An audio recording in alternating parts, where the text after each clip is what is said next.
You're watching BCTV. We're all about Branford.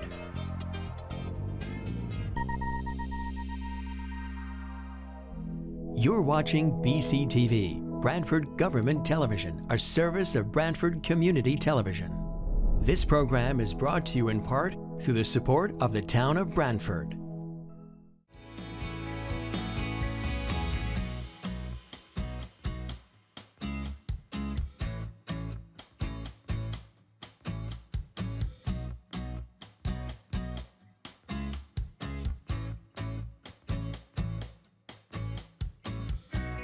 Today is June 8th, 2023. It is 7 o'clock in the evening. We are meeting via Zoom, and that's according to Public Act 22.3, which allows meetings to take place under Zoom. Let's see, BCTV has asked that we be conscious of having our head appear in the screen. I guess they get complaints when they can't see the individuals, especially when they're speaking. So please be conscious of that. When you're not speaking, please mute your device so that we can eliminate feedback if at all possible. Let's see, anything else? I think that's it for housekeeping items. We're going to Okay. We'll take a roll call. Peter Basserman here. Commissioner Steinberg.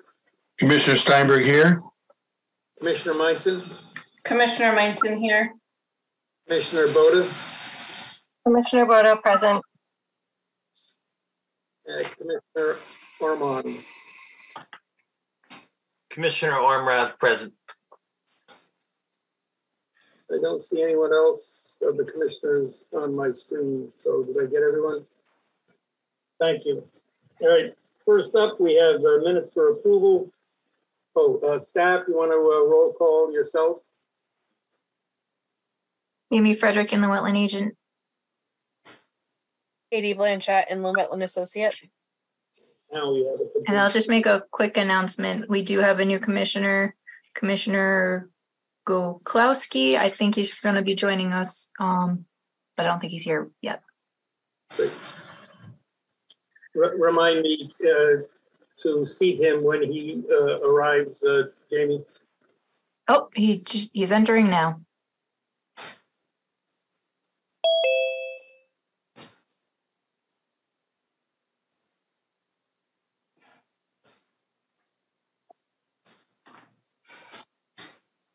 We're doing a roll call, Commissioner Gotkowski. Can you indicate your presence?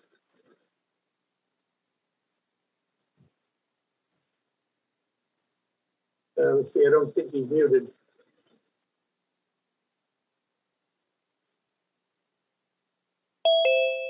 Gotkowski? Yes, I'm sorry. No problem. You're here, present, great. Now we can commence with the minutes. We have minutes of May 11th, 2023, a regular meeting minute. They were sent out. Oh, by the way, one more housekeeping item. We are going to be using the agenda that's in the Dropbox and mailed out to the commissioners. It's revised 6/7/2023. That's the agenda for this evening's meeting.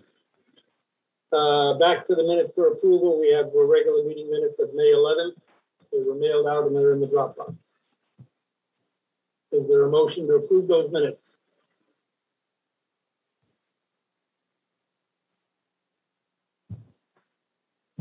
Commissioner Steinberg, I'll make a motion to approve the minutes for May 11th. And can somebody second that? Commissioner Meinson, I second that. Any further discussion? All in favor? Aye. Aye. Anybody have an abstinence or Commissioner Boda abstain.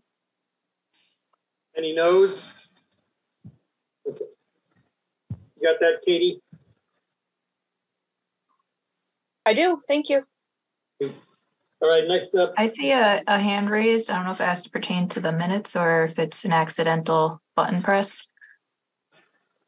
Matt Davison, do you have anything relevant to what the commission is talking about right now? I think it's an accidental press. Okay. Moving on, June 1, 2023, a special site walk of minutes on, I think this is the 22,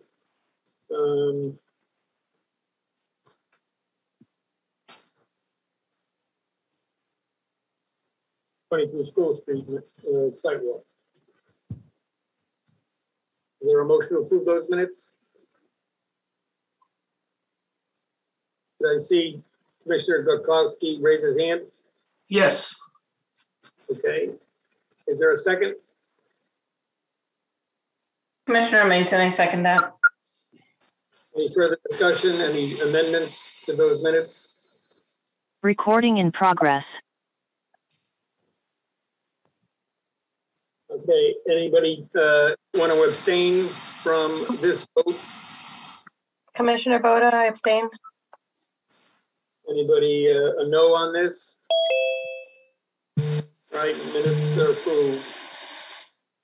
Next up, we have a number of applications for receipt. This Inland Wetland 230503 and 117 Thimble Island Road. Installation of a septic system for apartment to be constructed in a new second floor addition over the garage. The packet is mailed out and is in the Dropbox. Is somebody, or Jamie, you want to frame this for us? Jamie Frederick and the wetland agent. I'm not sure if we have, yep, we do have somebody present for the application. So it's a new septic system install for an accessory apartment being constructed above an existing 3-car garage. I'll start off by sharing a quick GIS map with an aerial image so commissioners can kind of get an idea for the area. And it might look slightly familiar because the commission recently approved a subdivision of the lot adjacent to it, 125 Thimble Island Road. So there's a house currently under construction, kind of northwest of the subject site. And we do have a site plan and the applicant present as well. So I think before I hand it over to the applicant, I also have a picture of the area that I'll show the commission real quick that I think might help for context purposes. I'm not sure if I'm sharing my PDF viewer or my screen. Is everyone seeing a PDF still or a picture? We see the picture, yeah. Yeah, so the septic system is going approximately somewhere in this general area. And you'll note this stand of vegetation, the existing garage structure. I'll hop back over to the site plan. And here you'll see the existing garage structure, stand of vegetation, and then the wetland area is 100% maintained as lawn. And I think at its closest point, the erosion controls are about 36 feet away from the wetland. So one of the questions I have for the commission is whether this would be okay for agent approval. A lot of times septic systems standalone are approved by the agent, but a lot of times that's a repair. So just wanted to see what the commission thought on that. But if you want, we can have the presentation from the applicant. Commissioner Bassman, Jamie, is this a new septic system for the property, or is this an addition to an existing septic system? I'll let the applicant respond to that. My name is John Gilmore. I'm an engineer. I represent the owners who are also zooming in tonight, Leah Catherman and Ryan Palizzo. The building, the garage building, it's intended that we build an accessory apartment above the garage, and it would be a new septic system for that structure itself. The septic system, as I think, Jamie, I think you're controlling the screen here, has been designed. We actually received approval today from the health district. The wetlands was flagged by Matt Davison last month. And actually, Jamie, I want to say, I think we're about 50 feet away from the wetland at the nearest point and about 60 feet on the far side as I measured it. I think that might be true for the septic system, but the temporary disturbance for the silt fence, I think the closest. Yeah, the point. silt fence, but the limit of the fill is shown there and cross-hatched area, but you're probably right. The sediment filter fence is going in at about 36 feet. So it is a new septic system and it's exclusively for the accessory apartment being built above the garage. Thank you.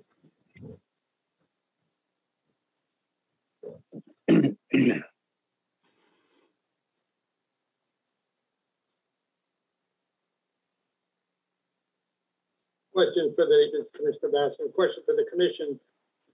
Given the site plan and the approval of the septic system by the health department, does anyone have issue with this being agent approval by inland wetland staff?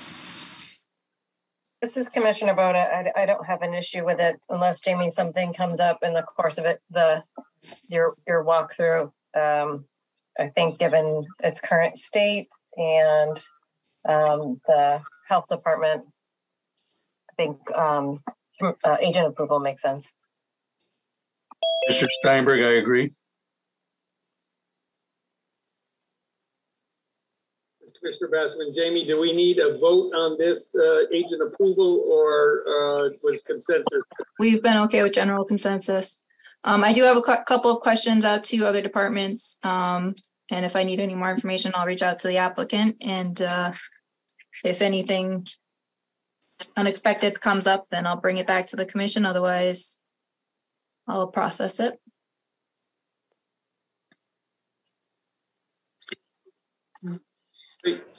Does anybody have a reservation about this being agent approval? Okay, and I guess we can deal with this this evening, Jamie, even though it's for receipt because of the agent approval decision. Well, to be determined, but likely it will be under. Hopefully, it'll be under agent approvals next time, but we'll see. Okay. Don't want to jinx it. Next up on the agenda would be item C, BIW 2306, 3949 North Main Street, a fueling facility.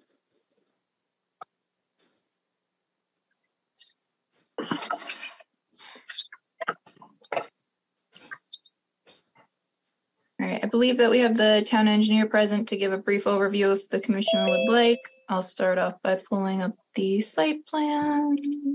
Give me a minute.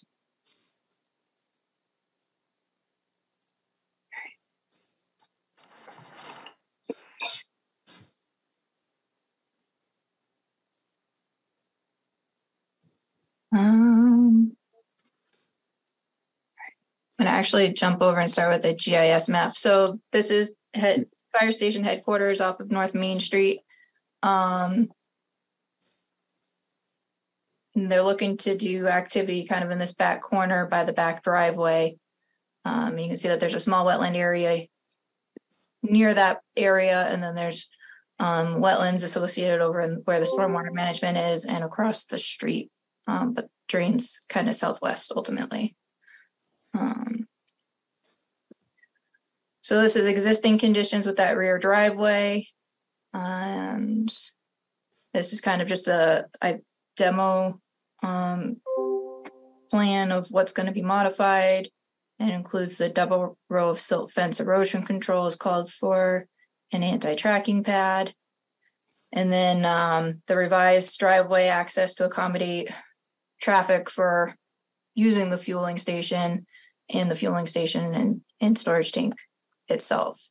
And we also have a memo kind of addressing some of the safety measures in place to prevent issues with, or failure or spills with the system. So do you have anything you would like to add, John? Yeah, this is John Heffley, town engineer. Nice to see you guys. Yeah, just a little background. We've got currently at the police station headquarters is a large underground storage tank that has been servicing the fleet. It's purely gasoline over at the police station. Recognizing that certification is going to be up in about 2025, along with hopefully a proposed project at the police station, which will result in some site work. We found this the best time to remove that underground storage tank, which are always a liability, get some above ground, and looking at different sites throughout town, this site made the most amount of sense. I did work with the fire chief, who was also the emergency management director for the town, making sure that this would work for their needs. Obviously, they'll be fueling up their apparatus and fleet at this station as well. Like Jamie said, we did kind of list out a bunch of the safety features which are necessary and required by the National Fire Code, as well as just good housekeeping. So we do anticipate this to service most of the fleet. The treatment plant, wastewater treatment plant, has their own tank. They would use this in case of emergencies during storm events around the west side of town, as well as plowing operations. The plow trucks will be able to fill up here, as opposed to DPW has a above ground tank similar to this at the DPW facility, but that's on the pretty far east in town. So they would use this during plowing operations. Other than that, happy to answer any questions, and hopefully we can kind of move forward with this. Thanks. One quick question: what is the percentage of gasoline versus diesel fuel that's going to be homed in this location? So this will be 50-50. So we'll have 4,000 gallons of diesel and 4,000 gallons of gasoline. And at the current Department Public Works area, what is the size of the tank over there? That tank, I believe, is a 10,000 gallon tank underground. Underground? Okay. Mm-hmm. Yeah, and that's honestly, we have to do something before 2025 or DEP won't license that tank any longer. Just This is Commissioner Bassman. Which way does I should say this. What's the topography in the area? Does it, if there was a spill, would it flow to the rear of the property, or how does the topography work there? So the fueling station itself, the concrete apron there will be flat. It does have a small percentage of, if you think about when you go to a typical gas station, you'll see the concrete, and if you notice, there's grooves along the outside, the perimeter of the concrete apron. That's there to catch small spills.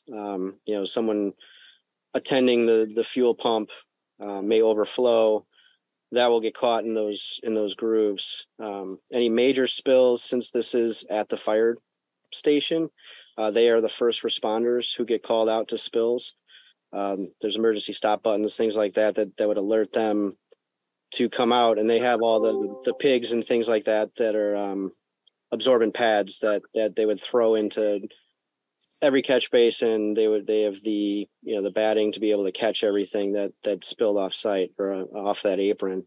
In addition to that, I don't know if it was in that memo or not, but currently the way that DPW, Department of Public Works, is in charge of that fueling facility at the police station, the automatic fill is disabled. So you physically have to stand there and hold the pump while you're pumping, which is a great safety mechanism.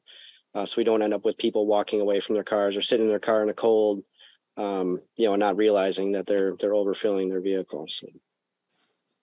This is Commissioner Bassman. As a follow-up, the shaded area around the perimeter of that pad, what is it designed to catch in terms of either volume or velocity of spill? So if you see kind of on the left side of the frame there, it says 3/4 inch crushed stone. So all the areas that are shaded in that respect are going to be clean stone, kind of what you'd see in a landscaped area with purely stone. You'll have the concrete apron with that small amount of overflow protection in those grooves. And then where you see the large arrows going in and out, that's all paved areas to allow for vehicular movements. You know, some cars have it on the left, some cars have the fill on the right. So it allows people to turn around without using the main exit where the apparatus exit off where that flashing yellow light is for the fire station. We want everyone to really use North Main Street to come in and out, but we do recognize that once some of the old timers understand where that back entrance is, so and the fire department certainly needs to maintain that use. So, Thank you.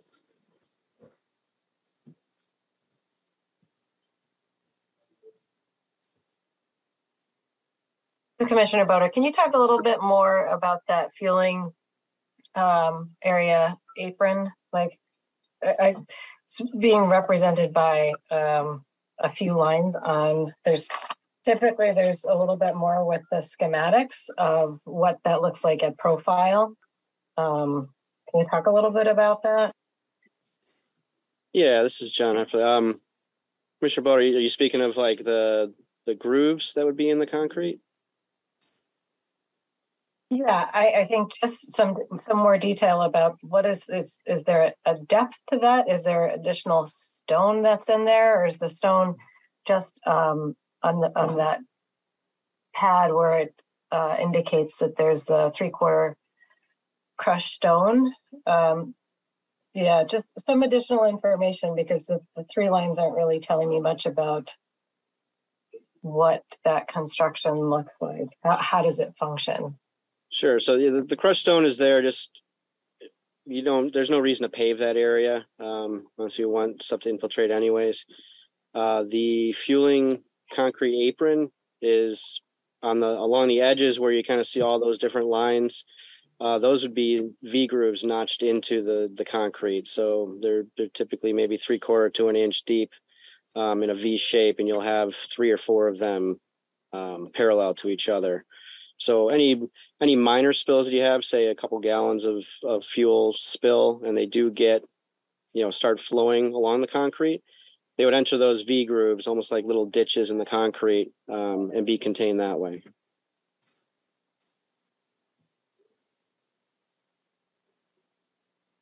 And this is Commissioner Boda, and in those instances, is it then that it just evaporates off because it volatilizes so quickly, or are there materials in there or get added there in those instances? There's a requirement to have a personal spill kit on site at the pumps. It's typically a bucket filled with, you'll have different containment devices. So you have absorbent pads, something that is akin to kitty litter almost. Imagine if there was a small spill, unless it's, if it's puddled, it would be expected that the kitty litter type material would be thrown down, that would be absorbed. And then those spills would be reported to the fire department. The fire marshal would come out and do an inspection and investigation. If it's a certain amount of a spill, then the fire department the fire marshal is required to call DEP, and they come out, and their emergency response unit comes out, and everyone's all hands on deck, making sure that spill is contained.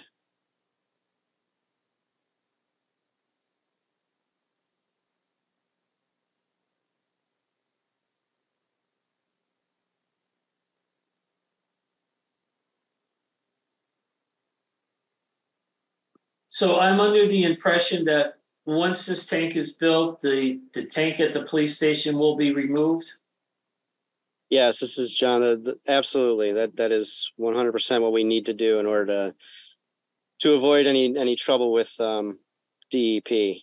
I think once the underground tank and DEP's, they're all about getting rid of underground tanks. There's a lot of requirements that the town has to, hoops that we have to jump through, licensures that we have to have in order to monitor those tanks, those underground tanks, and make sure that we're not contaminating the soil around that tank. Once those tanks become uncertifiable, then the requirements are extremely amped up. And DEP essentially is saying, get rid of that tank. either replace it with a new one or the above ground. And we're seeing the above ground tanks. I mean, these are ballistic tanks. You can shoot at them. There's all sorts of studies. They're double walled, so the secondary containment can contain pretty much the entire tank of the internal tank. These things are made for environmental compliance. And what is the size of the tank currently at the police station? That's a 10,000 gallon underground tank, and then this would be an 8,000 gallon split fuel, so 4,000 diesel, 4,000 gasoline. Commissioner Bassman, just a reminder to the commissioners, please announce your name, questions, etc., so that the question and the person asking the question is easily identifiable. Okay. So Commissioner Boda, again, the pad with the tank itself, it's identified as sitting on crushed stone. Is there, and it says 3/4 inch. I'm assuming that is the size of the stone, not the depth. If that's correct, what is the depth of the stone? And then underneath that stone, is it compacted soil? Is there concrete underneath there? What's underneath that, the storage tank itself?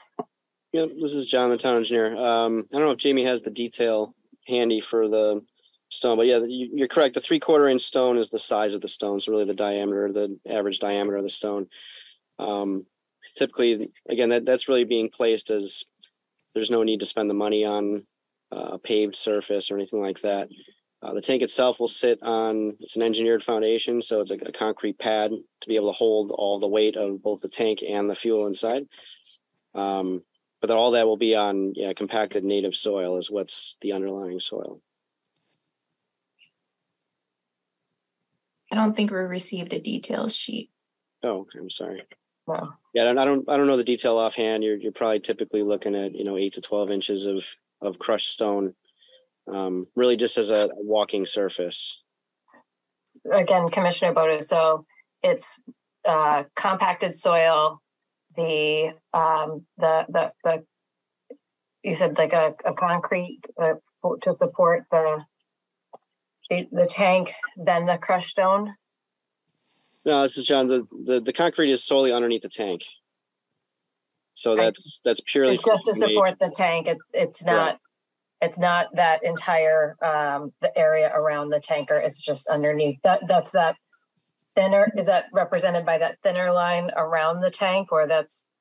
Yeah, that's fair to say. It's where that fuel system arrow kind of points. But yeah, it's the concrete is purely for supporting the tank, and then the crushed stone is really, again, we don't need a paved surface. We also don't need grass because we don't want to maintain within that fence. So. And Commissioner Boda, one more. So, above the tanker, there is some rectangular shape with hatch lines. What is that indicating? I think the stairway, and is that what you're? Right where Jamie's cursor is. Is that what you're speaking, Commissioner Boda? Yes. Yes. Okay. Yeah, that's a staircase up to the fill ports for when they fill that fuel tank. So it's usually a metal grating staircase with a platform. Thank you. This is Commissioner Boda. I don't have any additional questions tonight. Mr. Bassman, other questions from the commission on this application? No.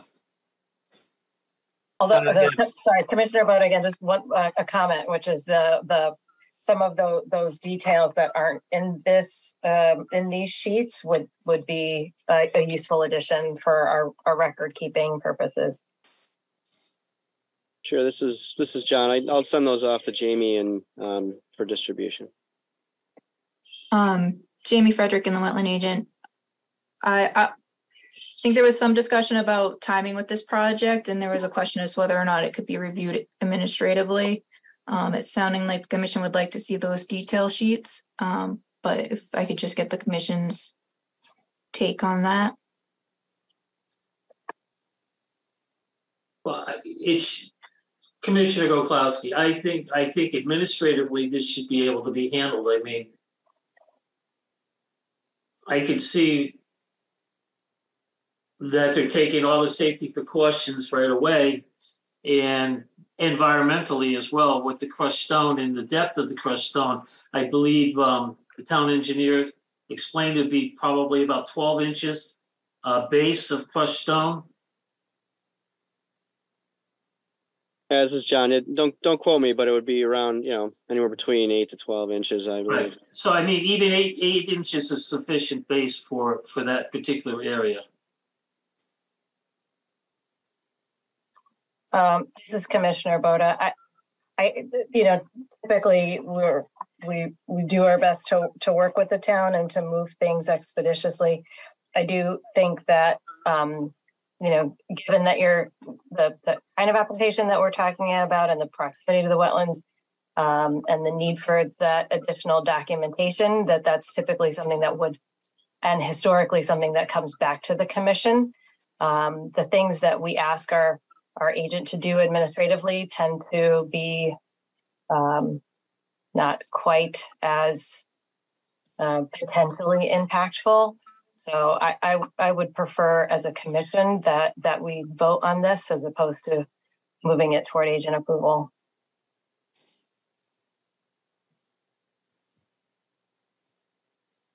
Commissioner Ormrod here.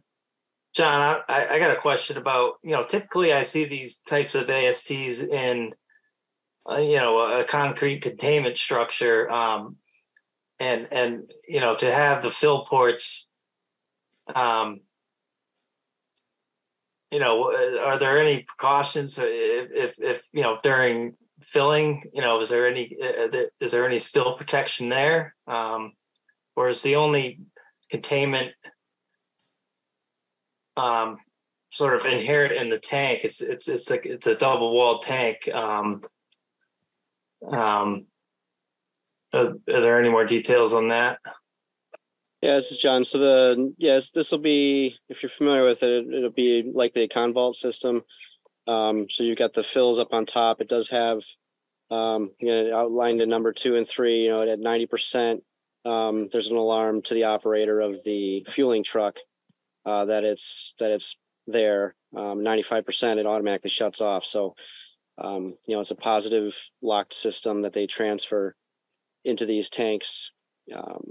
Again, the large benefit of not having an underground tank, you have all these systems in place that they're certainly, Convault's been around for decades. So those are the trusted tanks, and that's the route that we're looking at going as well.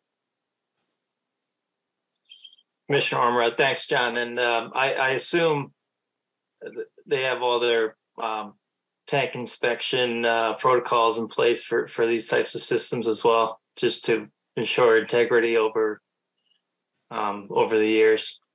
This is John. Yeah, we've got the certain requirements for inspections. We've got and likely, farmed out. We have consultants that do that work, specifically, working with these types of units. But they check the hoses, the dispensers, the tanks themselves. There's typically an annual checklist that goes along with these. Great, thanks, John. Mm-hmm. This is Commissioner Basserman. I guess we talked a lot about the minor spills and the associated with that. If there were to be a spill that was way beyond minor, is it safe to say that the responsiveness of the personnel is what is paramount to prevent further damage to the area? Yeah, this is John. Absolutely. So the fire marshal is the first call for certain spills. Again, minor spills or drips at the pump. We're not calling anybody up. It's just kind of evaporating. But if you do have something that hits that, the spill containment within the apron or anything larger than that, there's stop buttons that are right there. They have to be per code. the fire marshal is the first one to call. There's signs stating who to call in case of a spill. And they're the first responders, so they're there or they're coming quick with their lights and sirens. So again, spills of a certain size, they're required to notify DEP, and DEP will send out a full spill response team to contain those spills. We had something similar to kind of that situation at the police department. However, everyone thought it was the police department fuel tank, but there was gasoline within a catch basin outside of on the police station property, but right near to the tank. And DEP and the fire marshal are out there, within minutes to check things out. So we traced it back to somebody's gas can who had fallen over, in a windstorm and spilled a couple gallons into the catch basin upstream. But they're very responsive, and the means and methods that they have to soak up gasoline is pretty incredible.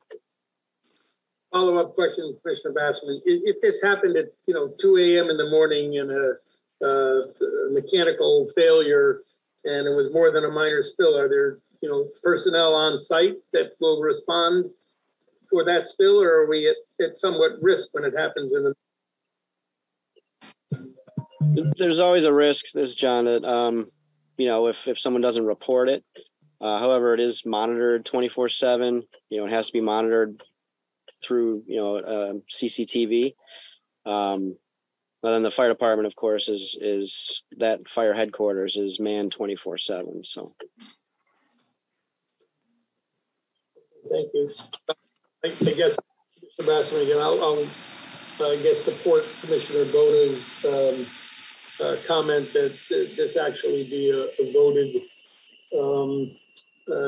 application rather than administrative approval, given how sensitive spills are, and we want to make sure that the commission had an opportunity to address all of the concerns, and the best way to do that, I think, is the traditional vote.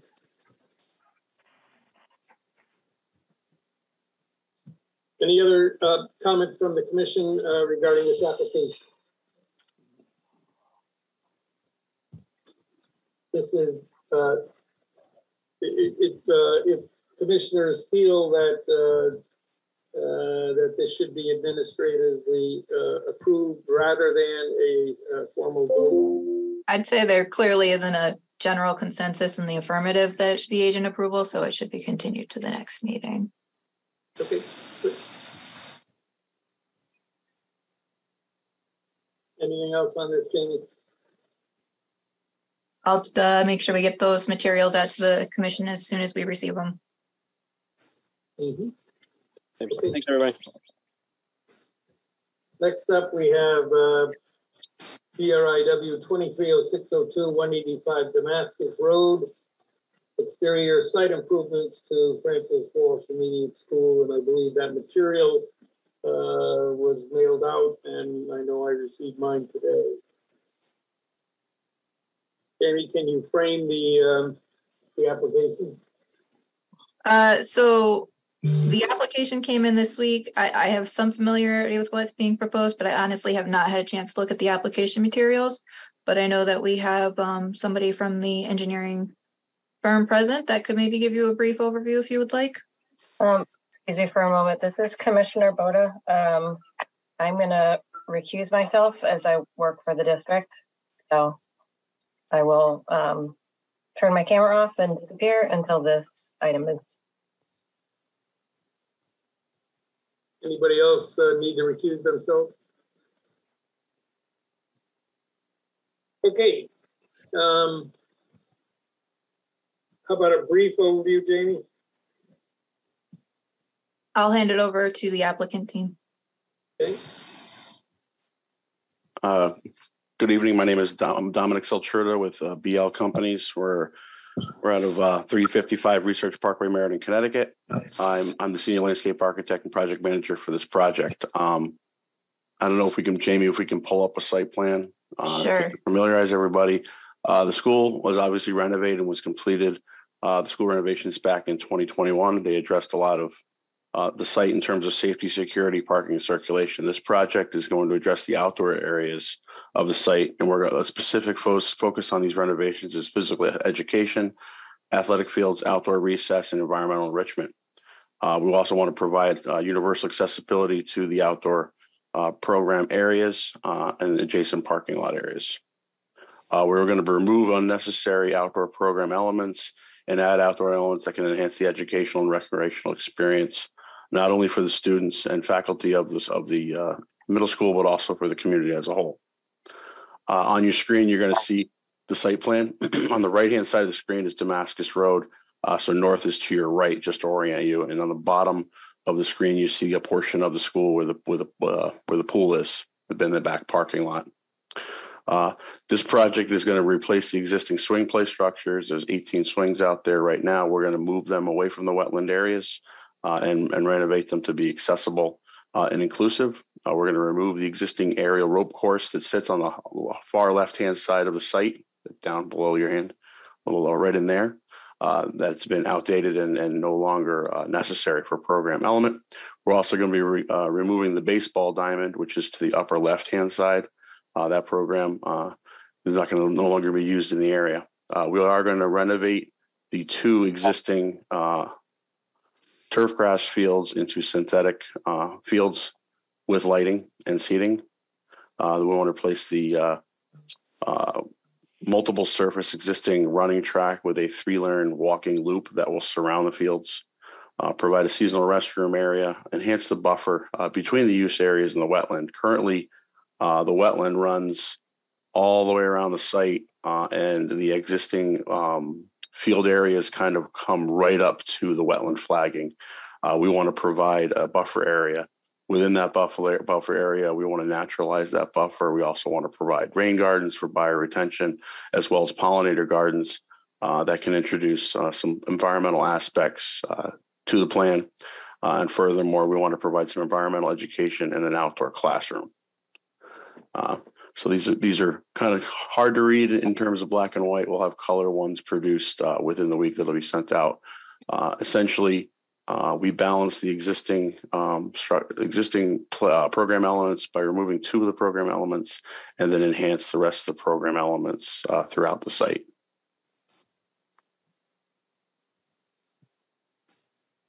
I think that's the long and short of it. Commissioner Basserman, any material brought into the site? There will be material brought into the site in terms of the athletic field area to level it. That's this graphic right here. Anything you see in a green is where we're going to be leveling or bringing up material on the site. Anywhere in red is where we're going to actually be cutting back material on the site.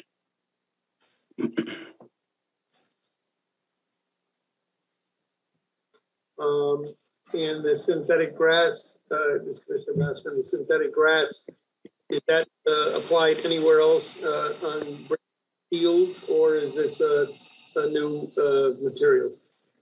It'll be similar in the synthetic surfacing that's going to be proposed will be similar in nature to that of the high school. It will be a newer technology, but of a similar nature, a similar shock value, or what they call a G shock value, and is used throughout the Northeast.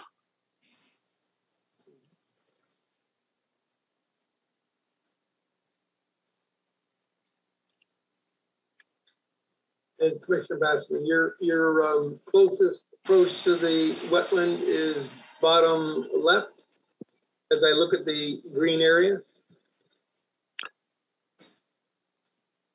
Correct. And that's about how far? This is Dominic Saltrita, BL Companies. I believe the fill area in that is approximately 16 feet away from the fill area, or away from the wetland flagging. And the significance of, Commissioner Basserman, the significance of that dark, almost black area in that particular area is representing what? It represents an area of different levels of fill. Essentially, the site as it sits today is not currently flat. Some of the areas have been have been moved around or higher or lower. It's not essentially flat out there.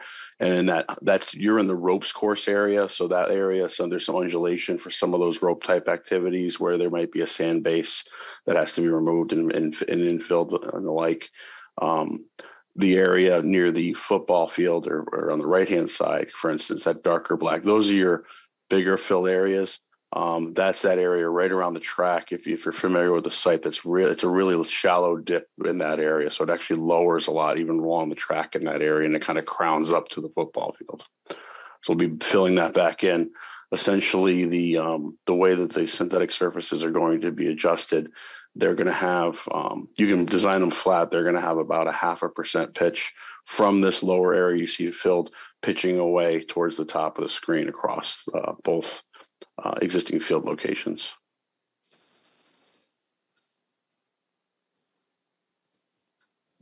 Commissioner Goklowski, what do you feel your estimate is that you're going to bring in?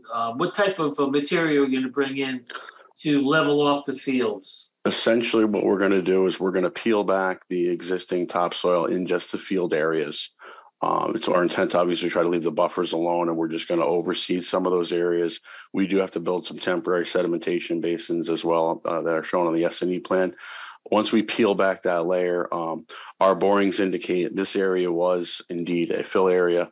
Over the years, there's organic matter, strata layers in there. I am not a soil scientist. We retained Davidson Environmental.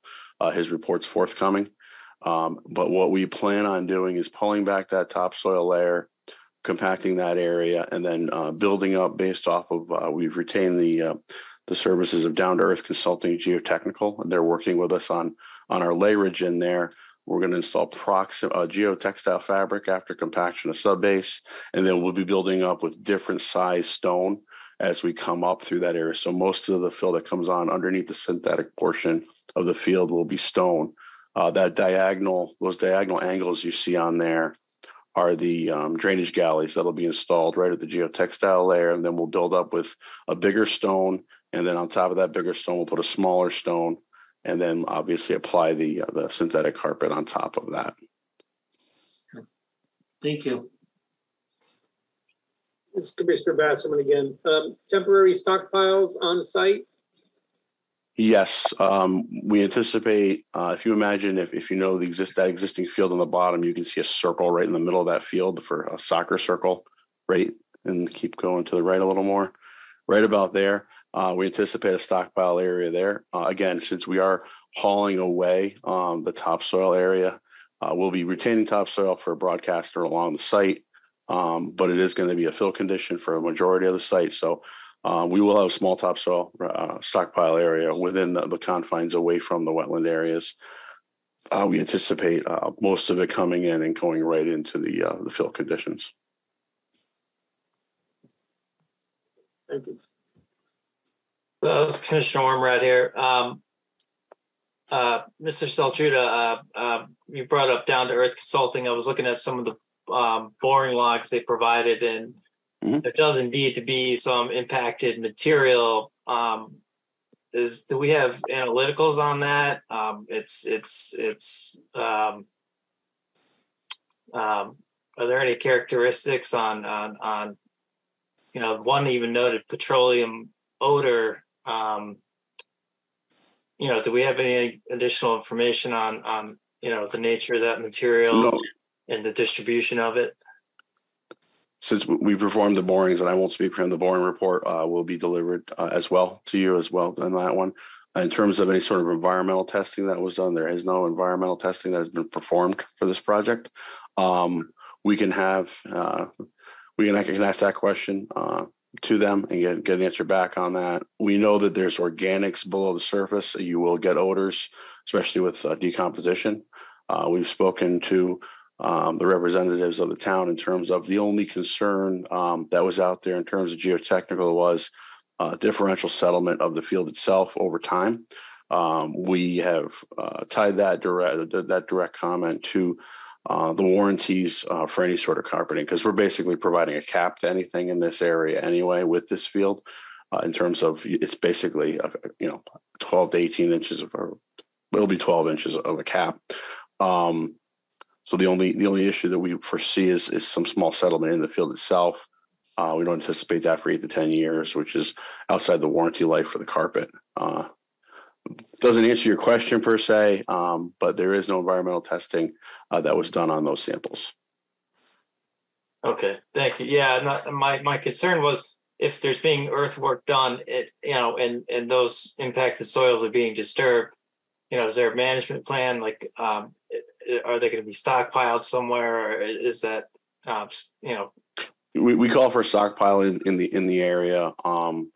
We're delving into that report, and we would follow best management practices. Our company has environmental dirty dirt environmentalist as well as bugs and bunnies, so to speak. So we will work through that and perform our input specs. We normally put specifications into the projects that if they encounter things like that, they have to obviously follow best management practices to ensure a positive outcome for the project and the environment. Thank you. Great. This is Commissioner Basserman. You mentioned seating. Can you indicate on the plan where the seating would be? Yeah, can you go to the planting plan? So essentially, when we perform this project, we're going to try to keep some of the areas. It's sheet to the back. You're close to it. You got it right there. So if you imagine the synthetic turf surface is the two fields. On the upper left-hand corner, this L-like looking area is going to be the first rain garden for two outfalls that are coming out from underneath the field itself. That'll be done with a series of vegetation, but also like a conservation or a wetland type seeding.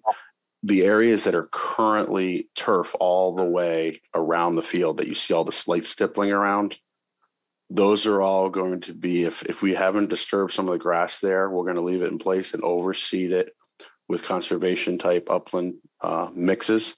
So we can cater and buffer the site between the wetlands, so we can kind of create more of a wetland upland habitat area, but also an area for pollinators as well. So we do introduce one pollinator garden on the left-hand side of the screen. We may end up getting that bigger, ebbing and flowing on that one.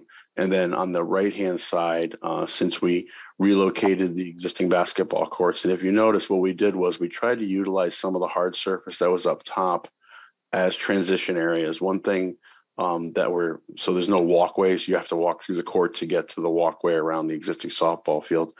Part of the educational aspect of the project is people that have accessibility issues have to be able to get to every program element on the school site. So we're trying to utilize the basketball courts as walkways, also utilize them as basketball courts and or gathering areas. So we position them a little bit differently. And then what that did is it caused some sheet flow in that area. So we introduced or gained back a bigger area around the wetland where we could do a nice demonstration, larger rain garden effect there that would be planted and seeded as well. They're not very deep. They don't have to be based on the storm drainage calculations provided by our professional engineers. 1 to 2 feet dropping down very gently into those areas will make for a nice effect, but it also provides that buffer to the wetland areas.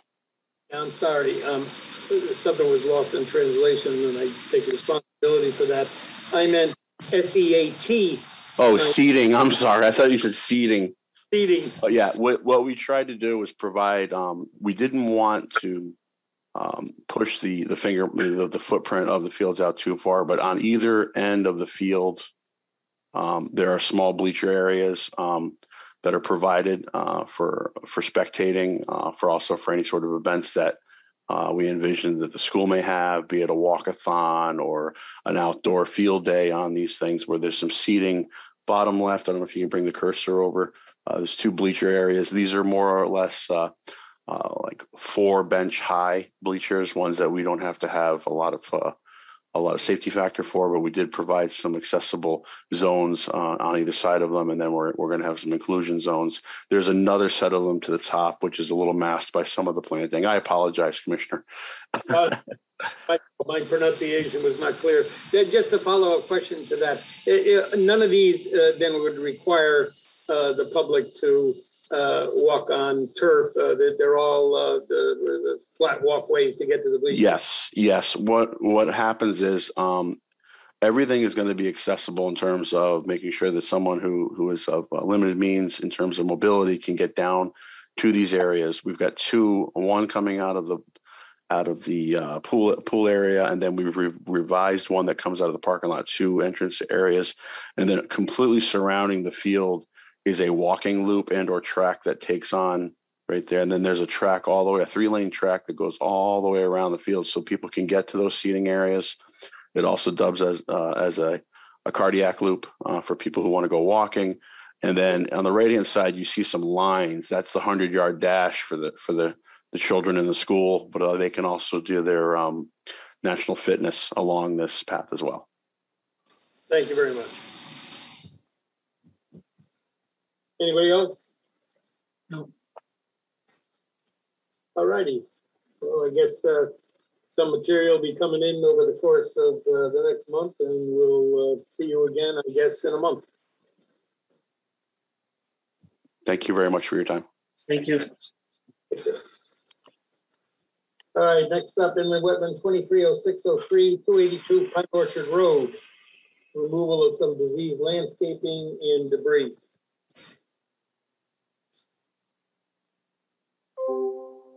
We have the applicant present. I believe we do have a representative for the applicant present. This came in yesterday. I've not had a whole lot of time to look at it. However, there's kind of multiple action points that the property owner is looking to do, perhaps on different timelines. So I think we're going to kind of discuss what it is they're looking to do and see if how they want to proceed. Marcy, would you like for me to screen share and you give the overview? Yeah, that would be great. Thank you.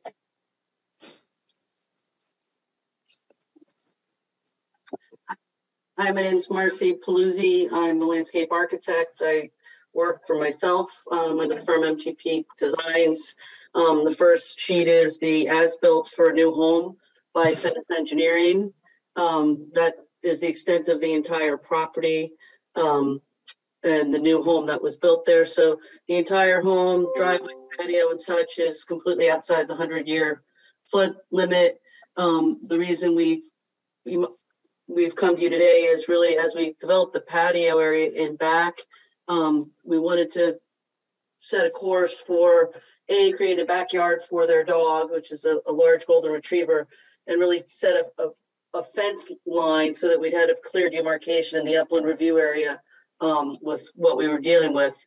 You can see at the top of the screen, there's a dark stream. That's the water course that's off-site, and most of the flagging is off-site. If you go to the next sheet, you might be able to see a little bit more closely the distances of the flagging.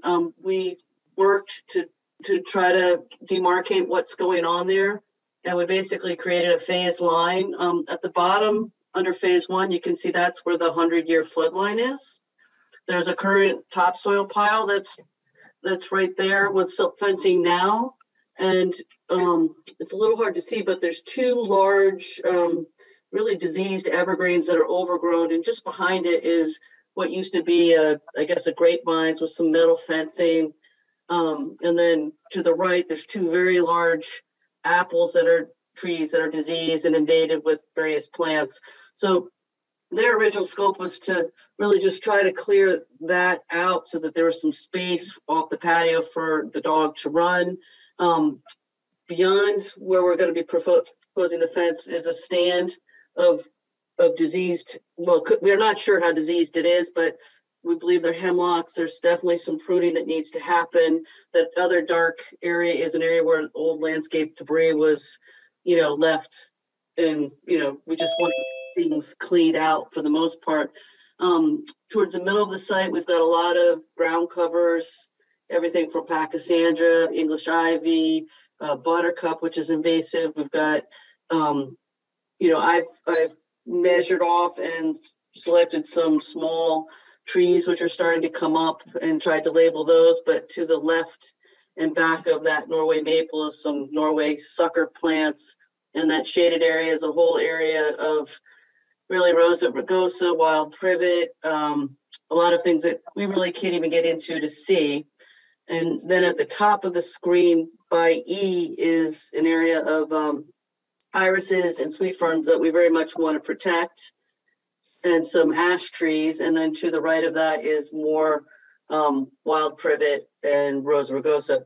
So in trying to figure out what to do and how much to do and how to approach this, we basically, like I said, really wanted to divide it into two phases. You know, we wanted to leave 60% of the upland review area in as natural state as possible.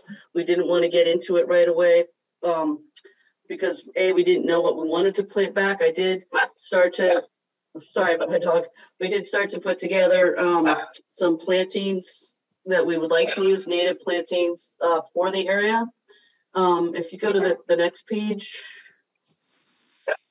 this is again the overall, and you can see that hatched area is what they would like to see as lawn, and then the other 2/3 of the wetlands is really what we would intend to keep natural, keep the cover down there so we don't have any erosion before we can get the areas that have been under construction seeded and set and planted, and a sense of a buffer started. It's hard to know the final elevation of the patio. We're still working on that. I took a conservative approach and then graded off at 10-to-1 for the first 20 feet in outside of the upland review, and then caught grade. And there may be a small amount of fill in there that we're looking to do as we grade off that area for lawn. So I just wanted to note that for your review, to just to say that we might have to encroach a little bit when it comes to adding some fill and in those areas. But the client is a very active gardener. She's very aware of native species and the importance of it. She wants to keep as much of the usable material beyond the fence line for her pet as possible, and we just weren't prepared to address that in this first phase, which is why this application is really about establishing a fence line for the pet and establishing an area that they can grade off and set as lawn and clean up some of the diseased materials that really needs attention right now. If you go to the last page. So this is a little bit of a close-up. Some of the plants that we were thinking of using, we haven't identified them. I did by that cluster of 3 hemlocks, which there's definitely a couple of really dead limbs, and we don't know the impact to those if we take the apple trees out. But the intent is to try to keep those if we can. But if we can't, or find that it's just too diseased or too untenable, the intent would be to replace those with the arrowwood or some silky dogwood. And then that's the only area beyond the fence line that we would want to go into in the first phase. And then everything, on the inside of the fence line initially would be lawn, but I know that she would want to come back and plant some other shrubbery. And these are just some of the shrubs that I've suggested to her, as far as clethra, asters, irises, sweet fern, silky dogwoods, things that are native and appropriate for an upland area. Are there any questions that I can answer? So this is Commissioner Boda. So this is one application that you're proposing to be in 2 phases, but phase 2 is not fully developed yet. Is that? We're seeking tonight for approval, for phase 1, which would be the top third of the upland review area. And we just want to give you a glimpse of the whole project as far as, there's a lot of shrub cover there that's just a mess. So we imagine that we're going to have to get in there and clean it. And we just wanted to be forthright about our understanding that that was going to need to happen, but we don't have a definitive timeline yet for it. Okay. So you would come in, as Commissioner Boda again, and so you would come in with a second application for phase 2. Yes, where we could be very much more specific about what needs to be removed, what we would be putting back, how we would be protecting the areas, as far as sedimentation, erosion control, obviously, the importance of maintaining the cover of the ground, even if it is an invasive ground cover, is what's needed for protecting that wetland. But, I will note that all of the overgrowth is on our side of the stream. The neighbor to the back has basically got lawn right up to that stream bank. So, there's a big inconsistency, and we're trying to set a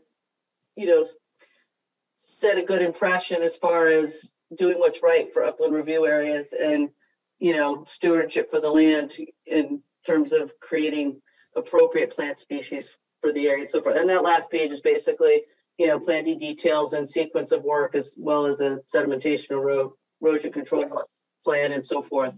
So. And Commissioner Bodo, one more question. The fill that you talked about for leveling out would be part of phase 1 in the area closer to the house? If any fill, that topsoil pile is right inside with silt fencing just outside the 100-foot upland review line. And as we graded out, we just wanted, to protect ourselves as far as, if we were to cross that line, and have to level off the grade. The contours, I'm sorry. Information is from 2016 GIS information. I want to clarify something. This is Commissioner Boda. Earlier you said the 100-year flood zone, and just now you said the 100-foot upland review. Right. So I'm sorry. There's both. Okay. But the line that was being referred to before was the 100-foot upland review area. I was going to try and clarify that. Jamie, do you mind just clarify if you would? Because I'm assuming that the 100-year flood zone is for that water course in the back. But would you just clarify those two lines? Okay, so the wetland line is approximately where the cursor is now, with the little triangles coming off of it and wetland flag numbers. I'm not 100% sure. Here's the AE zone. So this is the flood zone right here. And then this dark dashed line below where phase 1, the shaded part of phase 1 is the 100-foot upland review area. So essentially this dotted area is the activity for the lawn / fenced in area within phase 1 that's in the upland review area.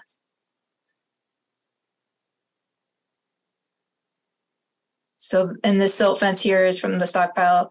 I signed off on the construction of the new home because all activity was outside the 100-foot upland review area. So now that the home is wrapping up, it's like the homeowners are looking to kind of assess the backyard and what they want to do there.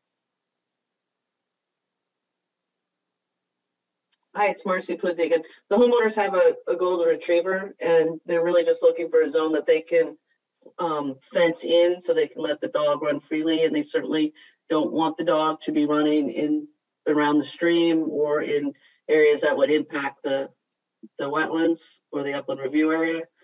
There are parts of the upland review area. There's, I added a second silt fence in and around the area where there's the iris and the sweet fern, because that seems like that's the best functioning part of the upland review area. All of the other areas are really in quite poor shape. It's just too much to take on in one fell swoop.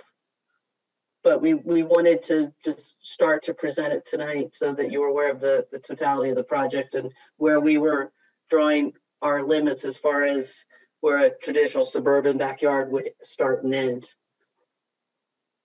And Jamie Frederick and the wetland agent. I did meet with the homeowners a while back. I want to say sometime this past winter to kind of just discuss, the application process for if they wanted to do anything beyond that 100-foot upland review area. And the backyard is fairly heavily vegetated. You can see that there's a walkway down to the watercourse area, wetland area. And it's definitely vegetation that has been planted by somebody and not natural native plantings. I mean, there are native plantings and natural plantings in there, but I think there was a previous owner that was heavily into gardening as well a while ago, and it's very overgrown. So I guess the question is, it sounds like right now they're just applying for phase 1, which would allow them to kind of get a little bit closer to that overgrown area in phase 2 and better assess how they want to proceed with that, and then submit an application down the road for that area. If in fact the application is just for that phase 1, there is a question of whether or not this would be okay for agent approval. I think that they're looking to get that fenced in area for their dog done sooner rather than later. And I believe that it is about, is there a call out distance from the wetland to the fence? Hi, sorry, it's Marcy again. Yeah, it's really about 60 feet at its shortest point. But, when you measure from flag WF04, that's about 60. I have to, let me see if I can zoom in on my screen so I can read the dimensions. So I've got, I've dimensioned in various places. So, one place it's 65.9, 62.5. I have a 56. It looks like where it's about the tightest from W04 to where the gate is. And, and then it's, in the far left, you've got 14 feet into the upland, and at the maximum, I've got 46 from just below the 6 on the phase 1 to the crest of that arc. So it does vary, but we tried to keep it, in, that 60-40 kind of range as much as possible, in considering where the trees and the overgrowth was and what really had to be addressed as far as removing, metal fences and vines and things like that. So, Mr. Bassett, any trees that you discussed as being diseased, any of those in phase 1? There's 2 large diseased hemlocks that are outside of the 100-foot upland review area, but the back side, if you go to that existing plan, it's a couple pages forward, Jamie. There was a blow up of it where I was. Oh my gosh. Yeah. Okay, so yeah, and I'm gonna. So. Sorry. So you've got in phase 1 where that B is. There's, I have some photos on the graphics, but B is looking from sort of under that Norway maple to the backside of that stand.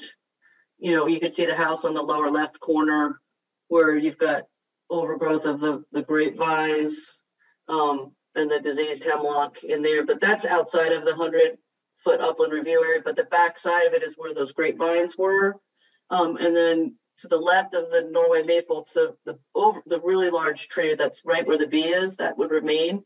There's a lot of just small little scrub Norways and ground covers that need to be cleaned up. And then those 2 saplings of the red oak and the butternut hickory. And then there's the cleared walkway to the right. And then to the right of that tree line is really 2 huge apple trees that there's just, you can't even see through them.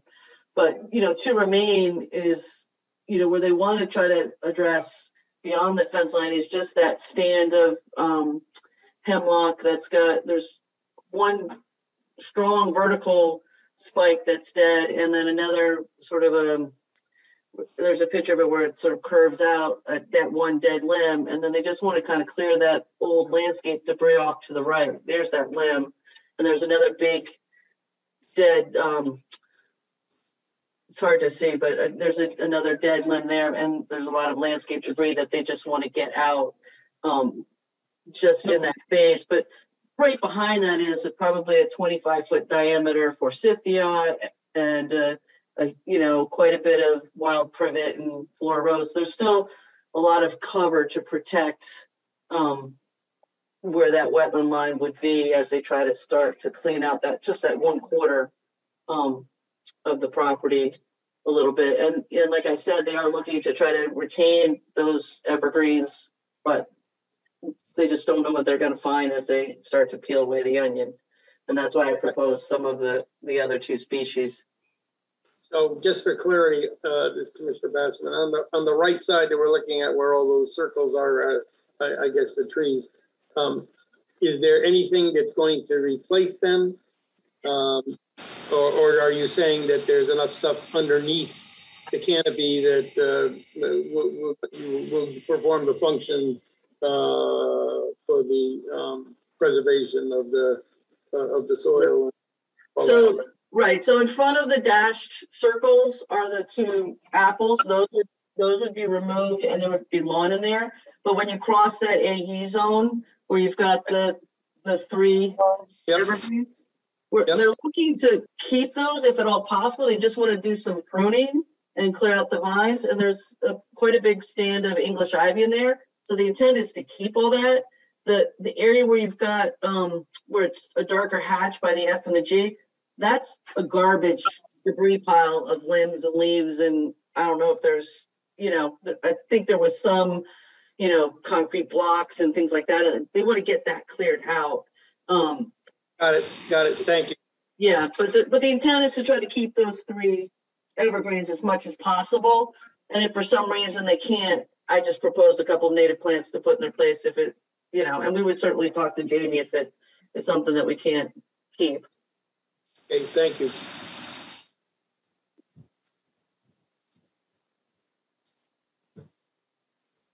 So this is Commissioner Boda. I mean, I think phase 1, I think for the most part, I would be comfortable with going to agent approval.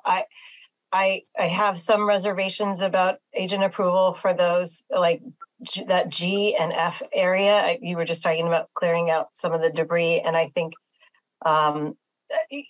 that's like a hand clean out. Are you looking at bringing large equipment back there? No, it would, if we're going to try to save those 3 hemlocks, we wouldn't be able to. So okay, yeah. So we try to save the English ivy. Sorry about that. That G and F, the kind of just beyond that's a silt fence line. Right. So the dark dash line is where the demarcation of the phase, and then right inside we would completely have a silt fence line there, as well as further closer to the wetlands where there's a very sensitive area of fern and irises that I'd like to just add a second line in, because that's really right up at the stream level. Yeah, because it looks like, I mean, how you'd mentioned like 40 feet earlier, but that F, that kind of highest point F to wetland flag 1. Yeah, that's probably 40 feet there, 20 feet maybe. 20, yeah.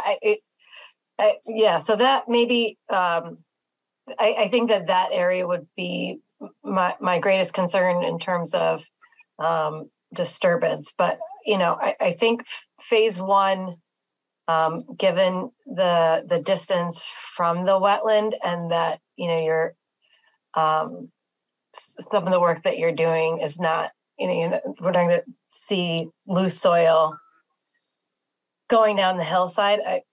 I would be more comfortable. I would be comfortable with agent approval. Phase 2, I think the commission would likely need to make a ruling on, but just given its proximity right on top of the wetland like that. Absolutely, this is Marcia. That's kind of what we anticipated, that you would need to be involved in anything in that phase 2 area as we started to, as far as methodology for clearing it without disrupting, the ground cover, and really be more thoughtful about the time of year of clearing and really trying to nose our way through some of the material to see what can be salvaged that isn't invasive.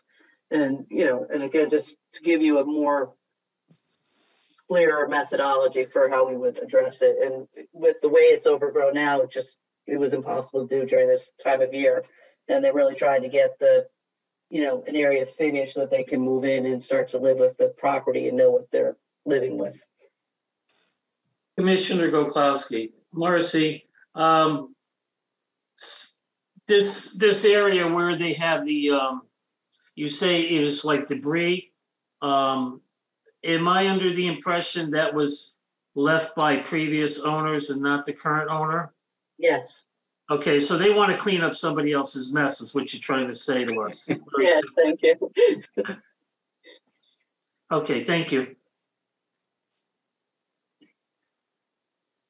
This is Commissioner Steinberg. I tend to agree with Commissioner Boda as well on agent approval for phase 1 and definitely take a second look at phase 2 down the road.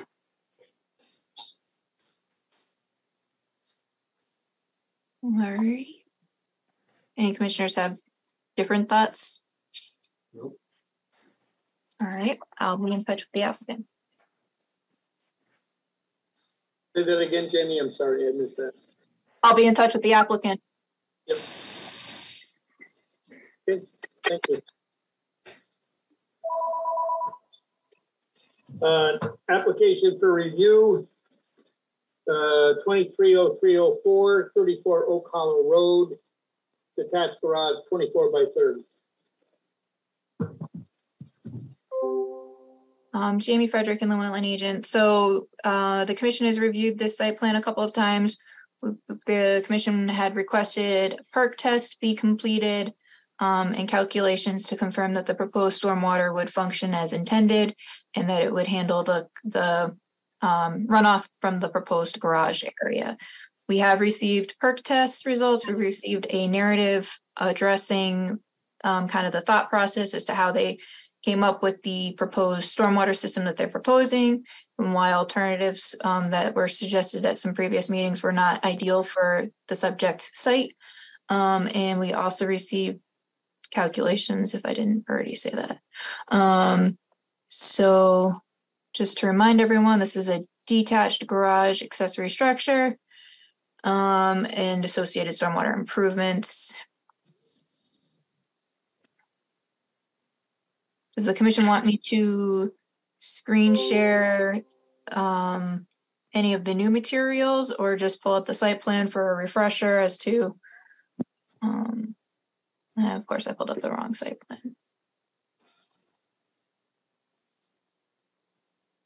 Yeah, I'd like the site plan, Jamie, as a refresher. Let me get the one that shows the stormwater.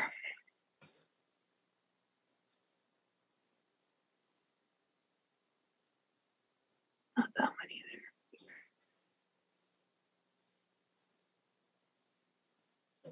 There we go. I think we have them labeled backwards. All right, so we've got the proposed detached structure. Stormwater is captured. These are not area drains capturing surface runoff. They're capturing they've got a closed stop. They capture the water from the roof of the structure. They have a sump and discharge to this level spreader structure located somewhat near the fence line adjacent to the wetland area.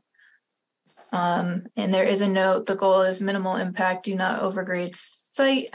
So basically the focus of any earthwork should be on the foundation for the structure and the stormwater system and not pulling up the entire lawn. Jamie, Dirk Goss with Waldo & Associates, would you like me to continue to comment on that or? Sure, unless the chairman has I think before that, Jamie, did you receive the results of the tests that were requested? Yes, and Dirk conducted that test, so he can respond to that. I do just want to comment, we did receive a revised plan that did show that the shed is in fact outside of the wetland area, so there is no structure in the wetland and there's no structure proposed in the wetland. So with that, I'll hand it over to Dirk Goss. Thank you, Jamie. So basically, the engineer who prepared this stormwater system was unable to continue with the project due to his workflow, but he was very kind in providing us the latest plans, and discussing the theory of operations. Our engineer reviewed the theory of operation and was comfortable with it. And he went ahead and did the Section 7 calculation of retaining stormwater.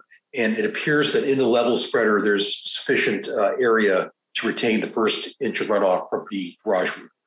And those signed and sealed calculations have been submitted to Jamie.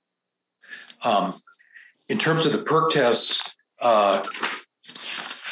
I did a perk test, but by the way, that level spreader is about 12 to 15 feet from the wetland boundary there. And I did a two perk tests just downstream of the level spreader. That lawn area is basically fill and perked faster than a second perk test that I did that was actually in the muckier soil on the slope down to the wetland. So I'm proposing I'm saying that it's 6 minute soil, 6 inch soil. There's 6 inches per hour of 6 minutes per inch of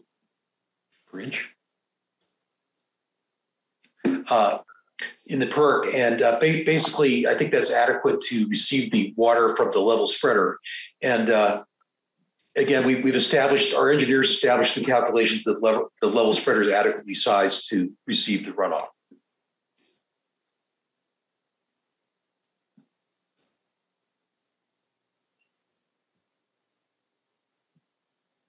Jamie Frederick and the wetland agent. I just also want to add, in case any of you commissioners are looking at the pavement area, what's shown as existing and proposed isn't really accurate to what's on site. There is no change to the driveway itself being proposed. What is on site now has been there since 2010. It was there when Diana went out to do an inspection in 2015. It was there when other projects on site have been signed off on by this department. So I don't think that there's any changes relative to the driveway that need to be considered as part of this application.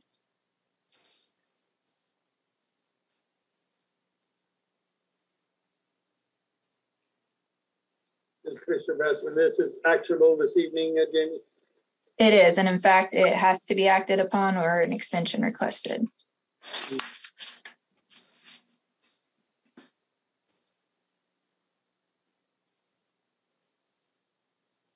And I do have a staff report available.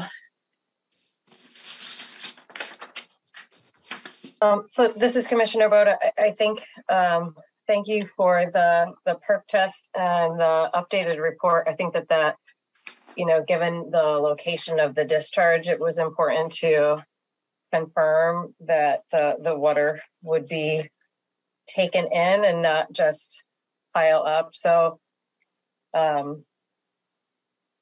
I don't have any other concerns with this particular site. I don't know if other folks have issues that they want to talk about before we take action.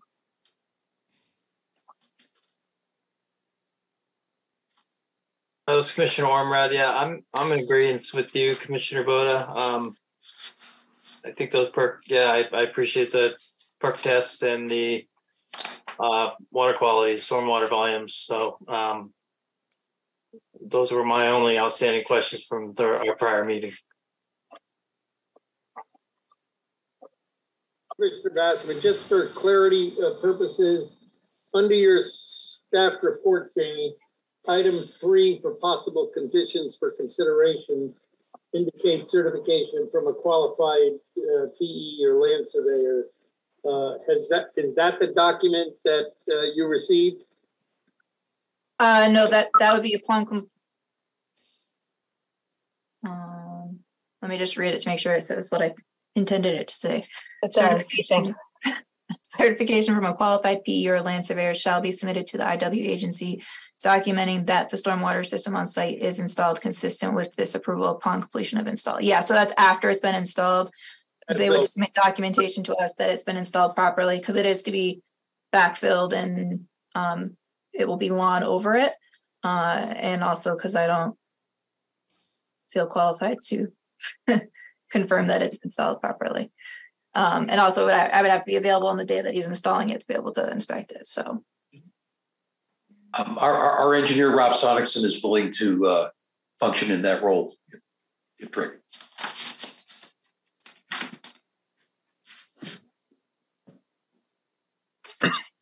Commissioner Boda, is everybody ready for a motion? Yes, we are. I will make a motion that we approve inland wetland 230304 34 Oak Hollow Road. Having received the perk test and verified that the water will move in such a way as in line with our regulations. I would add the following conditions: that the property owner contact the Inland Wetlands Department to request inspection or site meetings for an initial erosion control inspection, which is prior to land disturbance, as well as for our final inspection. That two, that any ground disturbance beyond the footprint of the garage required for the foundation and stormwater installation shall be reseeded to provide long-term ground stabilization. And then lastly, that certification from a qualified PE or land surveyor shall be submitted to the wetland agency, documenting the stormwater system on site is installed consistent with this particular approval upon the completion of the installation, as well as our standard conditions and general provisions with all permits.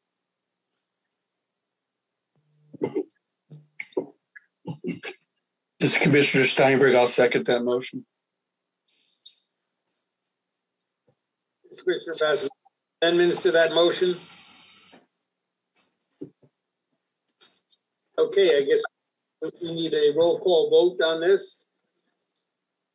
Commissioner Steinberg? Commissioner Steinberg, vote aye. Commissioner Golkowski? I vote aye. Commissioner Ormrod? Commissioner Ormrod, aye. Commissioner Boda? Commissioner Boda, aye. Commissioner Meinson? Commissioner Meinson, aye. Commissioner Bassam and aye. Okay.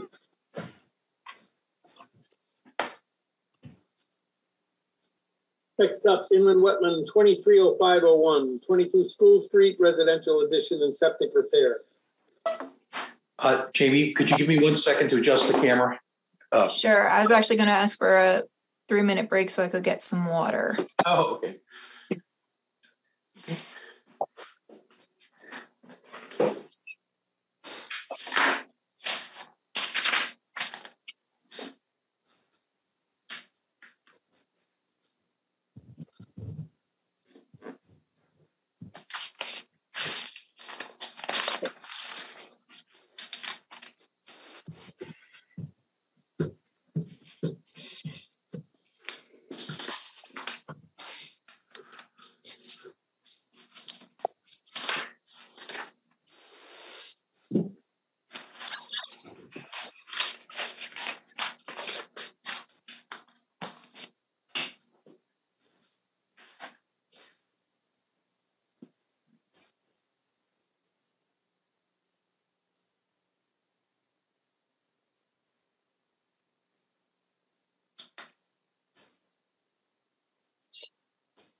Looks like we have we have all the commissioners back. Yes, this is Commissioner Bassman. Let the record reflect that the meeting resumed at 8:34 after a 3-minute break. Okay, we're in inland wetland 2305-01, 22 School Street, residential addition and septic repair. Okay, I'm Mark Young. I'm a land surveyor with Waldo Associates, representing the owners of the property, Stephen Rosenthal and Mary McCormick. This project consists of an addition to an existing house and reconstruction of the septic system. The house was built in the early 70s. The owners would like a little more room, so they've decided to put an addition on the northwest side of the house. The original house was designed and built by Philippe Campos, architect, and he has designed the addition, and he will discuss the siting considerations and so forth in a few minutes. The area where we're proposing the addition currently is it's just kind of overgrown with brush and some invasives. There are no trees right there. There are a couple of trees near the wetland boundary, which are leaning over the addition site, which will have to be removed. There's a 6-inch birch and a 12-inch birch. Those can be removed strictly by hand. We don't need any machinery. They're not that big. The stormwater for the house currently just runs off eaves with no gutters, and there are gravel trenches. But we've decided to put a gutter and direct the rainwater to a rain garden to the southwest of the addition. We've sized the rain garden to accommodate 1 inch of runoff from the new addition. The septic system, currently there is a septic system which was built when the house was built in it's a faint rectangle to the south of the house. We're proposing a new system utilizing the GST leaching structure. The soil tests indicate fairly shallow soils.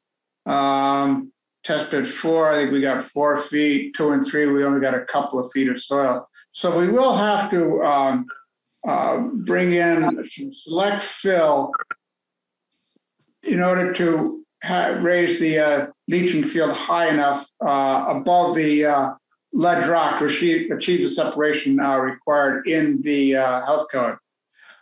Our original plan showed basically just a straight rectangle of leaching system and the fill embankments off of both sides. The owners pointed out that they'd really like to save all the mature oak trees in that area. The original plan would have impacted those trees by filling over the root zone. So we've redesigned the septic system to utilize retaining walls on both sides to contain the fill embankment. And we will avoid all of the major trees to the northerly end of the proposed system area. The retaining wall will be relatively low, maximum height of 3 feet, mostly 1 to 2 feet, and built out of a modular block type structure. I think there is one white oak to the south of the system, which we will lose, but that's quite a ways away from the house. So, and it's outside the review zone, so we feel that will have minimal impact. The owners really value the woods, the kind of open woods look of the site. We're not proposing, any kind of really any landscaping or lawn. All the disturbed areas will be covered with mulch and left to either regenerate or just in the fall, the leaves will come down and it'll just be a natural woodland area. So we've designed the whole development to have a minimal impact on this site. As I say, there will only be 2 trees near the house come down, maybe 1 way to the south. The addition was designed to accommodate the site and the existing layout of the house. I think I'll turn the floor over to Fleet Campus, who can discuss the consideration for the addition better than I can. Hi, good evening. My name is Philip Campus. I'm an architect practicing in Branford, Connecticut. And in fact, as Mark pointed out, this was the first project I ever designed and I also built. At the time, I was not a licensed architect and I was working as a builder and a designer. And this house is a very, very small house. To give you an idea, the first floor has 1 large living room, dining room area that's about 16 feet wide by about 23 feet long, and 1 kitchen and 1 half bathroom. The second floor has 2 small bedrooms, 1 bathroom and 1 tiny airline bathroom, the size you see in an airplane. And above that, there is a tiny open loft. So that's 1,300 square feet gross. And the problem is simple. This house was designed 45 years ago and built 45 years ago. And today my clients are retiring. And the problem they're facing is that going upstairs every night to these 2 small bedrooms is just not feasible at their age. They're anticipating living the rest of their life on the property. And to make this possible, they really need a ground floor bedroom that's accessible without having to go up and down stairs. And so because of the problem with locating the addition, we try to keep it as compact as possible. If you look at the orientation of the existing building, the north is on top, the east is on the right side of the sheet, the south is the bottom. And so the only 2 sites where an addition could have gone that would not have had a direct impact on the wetlands, unfortunately, are the side where the septic system is on the south side. And when you add the 25-foot setback, we would not have had enough room to squeeze something between the house, the deck, and the septic system. And on the east side, between the driveway, the access to the street, and also the septic tank that's right in front of the little bump for the kitchen, leaves virtually no room. The only place on the east side an addition could have been is up on the northeast, which would have been every bit as close, if not closer, than where we put it. We propose to put it now. The existing house is about 18 feet from the wetland flags. The proposed addition is just over 9.5 feet, 9'7" at the closest point. And because we are aware it's a very sensitive, very difficult area to deal with from a wetland issue standpoint, we intend to make it as gentle and as low impact as possible. We will not have a basement. There won't be any crawl space. It's going to be a simple trench foundation that will be backfilled with a slab on top, and that's it. The rest of the house will be built on top and will be accessible through the existing driveway for construction materials and equipment, so we won't have any activity going beyond the footing on the wetland side itself. Once the house is completed, there won't be any oil or gas equipment in the addition. It's all going to be heat pump based, so it will again have a very low impact on the environment. There won't be any pollution emitted from the addition on that score. And we made sure there would be no openings that would allow someone to step out on the wetland side of the addition. The tiny deck that you can see on the bottom of the addition right next to the corner of the living room on the west side is 10 by 10. And it's facing directly away from the wetland. And so the design, as Mark explained, of the drainage is such that we won't have to do anything to the topography. We're going to keep exactly the grade as they are. And we won't do any landscaping, not even any reseeding. We're going to just let nature come back the way it is now. Because that's what's unique about that site, is my clients are really in love with this kind of natural, woodsy character that you see more in Maine or New Hampshire than in Branford, Connecticut. And the whole project is essentially natural. Things grow where they feel like, where they have enough sunlight and enough water naturally to grow. And it's all the plants that were there already more than 45 years ago when the project started. So it's really intended to be a minimal impact and to be just enough to allow them to retire in the house and stay there for many more years without having to deal with the challenges of floor. So I don't know what else I can add. I'm ready to answer questions from the commissioners or. Philippe, could I just add something that we don't have a bathroom on our first floor either, just to remind you. No, that's right. I said there were 2 bedrooms on the second floor. Yeah, and also, 2 bedrooms, but also we don't. So on the first floor, there is no bedroom and no bathroom. So if we want to age in place, if something were to happen to one of us, they wouldn't let us come home because we won't have a bedroom and a bathroom on the first floor. So that's important. So thank you. That was Mary McCormack. That was one of the 2 owners of the property. Sorry to interrupt. Commissioner Goklowski, I had the pleasure of walking the property. It was my first walk.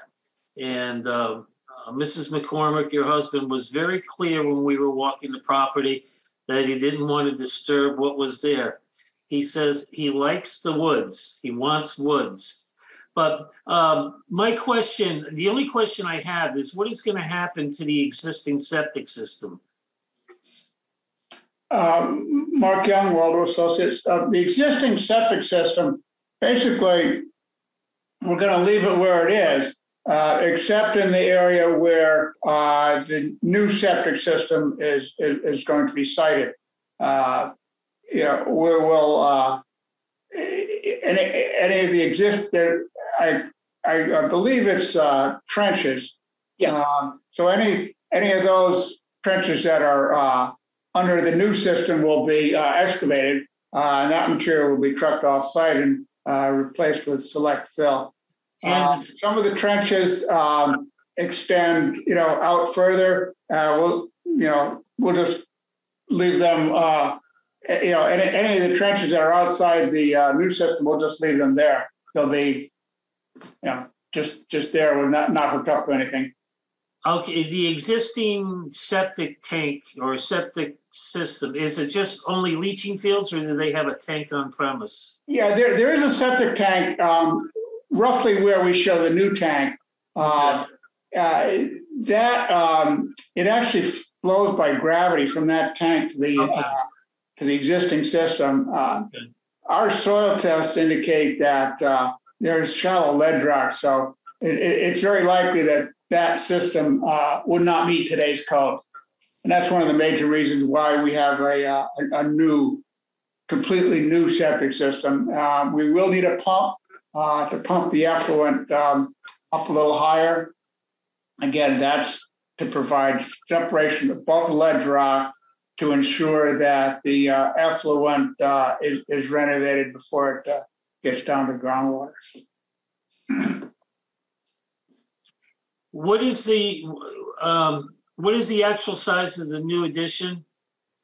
The footprint of the addition is 440 square feet. So it's not very large at all. It's not large at all.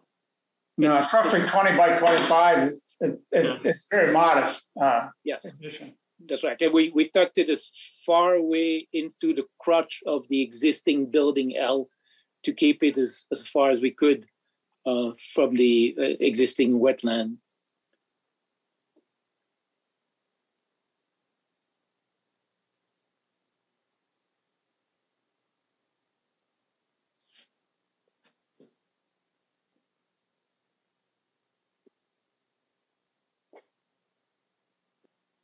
Basserman, I don't have any additional questions. I was also on the site walk, and just, I guess, one follow-up to the comments made by the engineer. When you said no vegetation removal, does that include no invasives removal? Well, to a certain extent, you know, we will of course remove the vegetation around the in the area of the addition.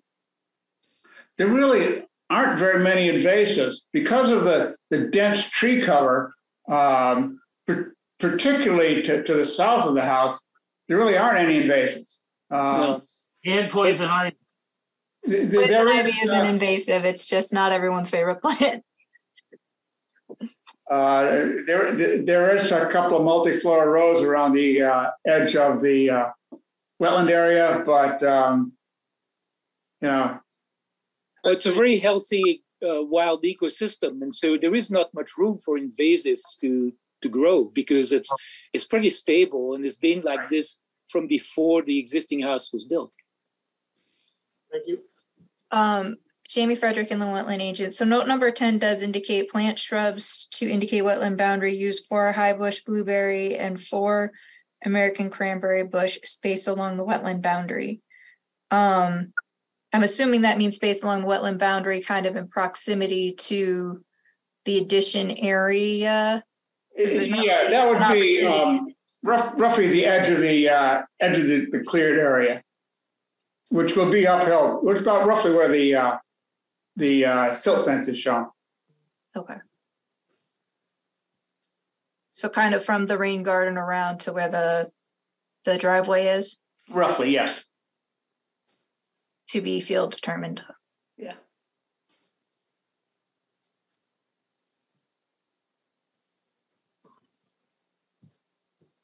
This is Commissioner Boda, and so with those plantings and then that rain garden, we just talked about there not being invasives, but typically when there's work done like that, sometimes they have a way of finding their way in. And when we have plantings, it is typical to have a bond for those plantings and for those plantings to be monitored for 5 years, as well as invasives. Is that, you know, perhaps the homeowner just speak to your willingness to do that, because I anticipate should this application be approved tonight, that would certainly be a condition, as it's pretty standard and uniform for our approvals. Yeah, I don't see why we couldn't accommodate your recommendation, Commissioner Boda.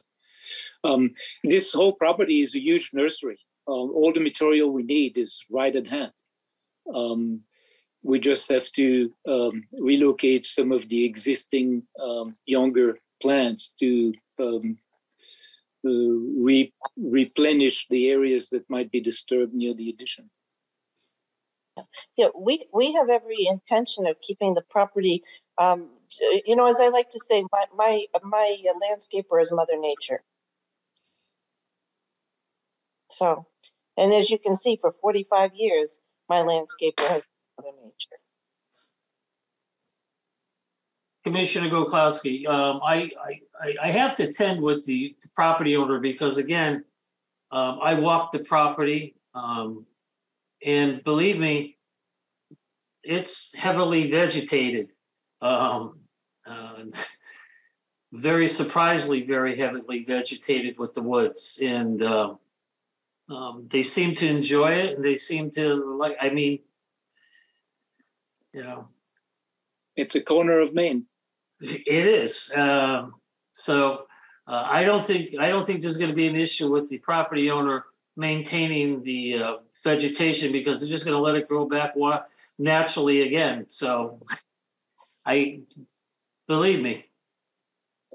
Jamie Frederick and the wetland agent. I don't think all the commissioners at the meeting tonight were present for the site walk, so I'll just quickly show some of the pictures. In the background, you can see some blue flagging, that's the wetland.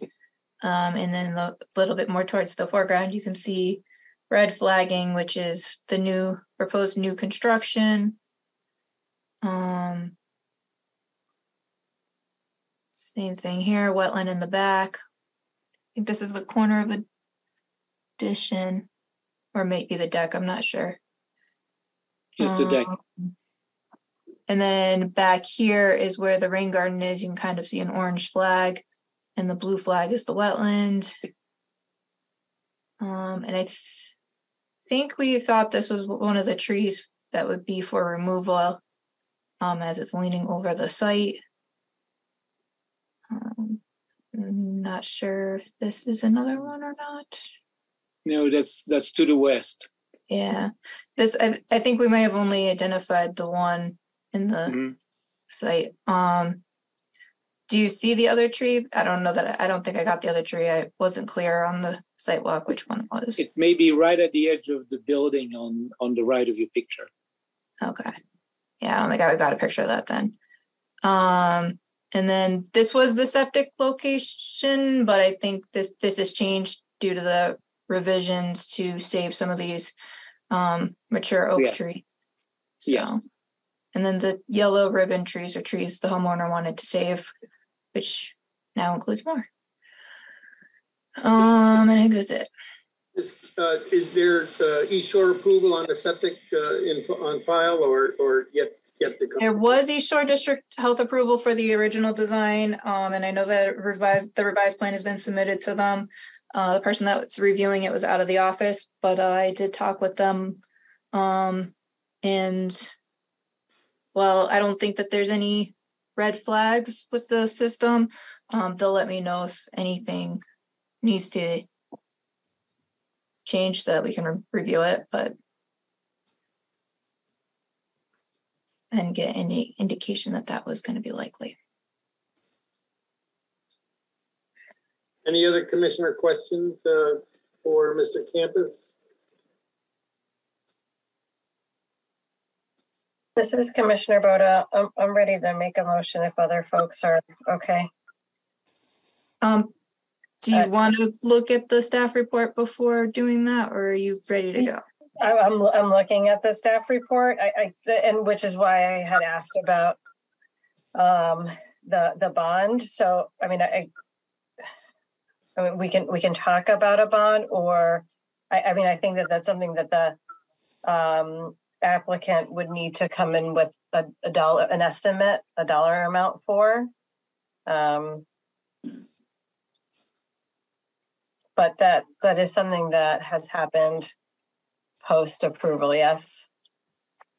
Yeah, that's kind of our standard practice these days, is to have them submit an estimate based on market pricing, especially since permits can now be valid for 19 years. Bond proving that amount upfront might not be relevant by the time the project gets done. Right. And then if there's an argument, then we bring it to the commission. Right, and I would, as our past practice, we do like to be consistent with how we implement our permits. And so we'd be looking at a 5-year monitoring plan with reports turned in at the end of the growing season, the first year, and then every subsequent year for 5 years. And we'd be looking for at least 85% survival of any of the planted vegetation, and in the places where you did plant for control of invasive species. That's pretty standard practice for us in terms of these sort of applications, approvals. Jamie Frederick, Inland Wetland Agent. Just because we have some new commissioners, I want to just identify real quick that these staff reports, when the conditions for consideration, they're meant to be kind of a talking point for the commission. They're not necessarily specifically recommendations of how the commission should approve an application or whether a commission should approve an application. But what I try to do is take things that might be applicable based on past practice, so that the commission has that language to look at and consider whether or not it applies to the particular application at hand. And of course, I may have missed something that you think is important, and other conditions could always be added as well. So just wanted to mention that real quick. To that point, Jamie, item 2, a licensed surveyor shall identify in the field layout all the items that are listed there. I mean, do we have that? B, do we think that we need a licensed surveyor to identify these components? So I mean, I think it's helpful to have the stormwater system picked up, because then it shows that it was installed properly. And as far as the actual addition itself, I mean, it's really close to the wetland, but it's also pretty clear what's wetland and what's not. But on the other side of things, they're going to need variances for this project. And I'm pretty sure that on the variance side, they're going to be required to do an as-built survey. Yes. But it's a requirement of the town of Branford. Yes. I guess the question I had is, if we do not have those items listed, item 2, do we need to modify item 2 before we can take a vote? Or if we don't have all this, then we can't take a vote tonight. No, so the items, this is standard language, so it tries to catch all. So, I mean, I think that, yeah, so basically it's just saying that as-built should also include the location of the wetlands, so they can't leave off information that was, initially provided, so that way we can confirm that everything looks like it should. And then also the final grading to confirm that, there hasn't been, because they're saying that the backfill to the foundation is going to be like to what's existing. So. Yeah, but my point is, Mr. Bassman, my point is, if we were going to use the exact language in the staff report, the only sentence I had some question about was that first sentence in item 2.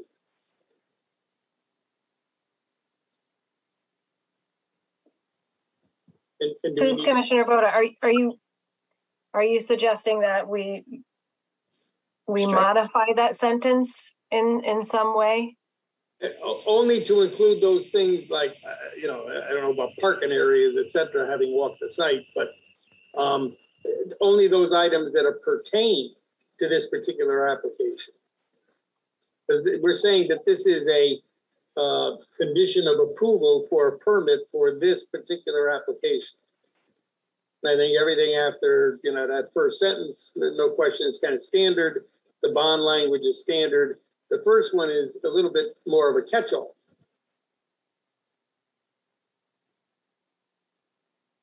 Or am I barking up the wrong tree here? No, this is Commissioner Boda. I think you're fine. So are you thinking we strike access to drives and parking areas and cuts and fills for site grading? That would seem to be appropriate. And the rest is fine? I think the rest is, they've identified what the stormwater system component is. They're going to put the gutters on the addition and leave the structure that exists today, without gutters. There's an indication of erosion control, so I have no issue there. But yeah, so everything after access drives, I think, could be eliminated. From Commissioner Boda, from access drives to site grading, period. Just strike that.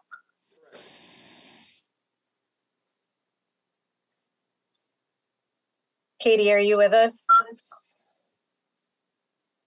I sure am. Thank you. I knew you were. I just wanted to trust but verify, right? So yes, I'm here. Because the language for possible conditions for consideration. I mean, I think that these are pretty standard, and I think that it's helpful to have them so that we can be consistent. But it's also there's a lot of text here, and I would, if it's okay, I would just as soon cite these sections and perhaps give you the first sentence, but not necessarily read 1 through B, through 4B. That's a lot. Yeah, it's consistent with past practice. As long as you cite the document that you're referencing. All right. Does that work, Chairman? Works for me. All right. All right, I will make, I just lost where I am. Hold on. I'll make a motion that we approve Inland Wetland 230501 22 School Street. And that we include the conditions outlined in the possible conditions for consideration, revised 6/7/23. 1, contacting Inland Wetlands Department to request inspection and site meetings, A through D inclusive. 2, licensed surveyors shall identify the field layout of site components, including but not limited to, and that shall continue to the word buildings. We're striking out access to the word grading, and then continuing after completion of the project and as-built to the property. Boundary survey must be submitted all the way through the rest of 2. Condition 3, the bond shall be submitted to cover installation and maintenance of the site erosion controls through the rest of 3. Number 4, plantings located along the edge of the wetland as noted in step 10 of the construction sequence, last revised on June 5th, shall be monitored for 5 years, documenting at least 85% survival of vegetation. And then A, the applicant will submit an estimate and submit the bond for to cover plantings and monitoring of those plantings. The bond will remain in place until the wetland scientists have submitted documentation that the standard outlined in the permit have been achieved for 5 years or the life of the permit, whichever occurs first. And then including B, as well as our standard conditions and the general provision in issuance of all permits.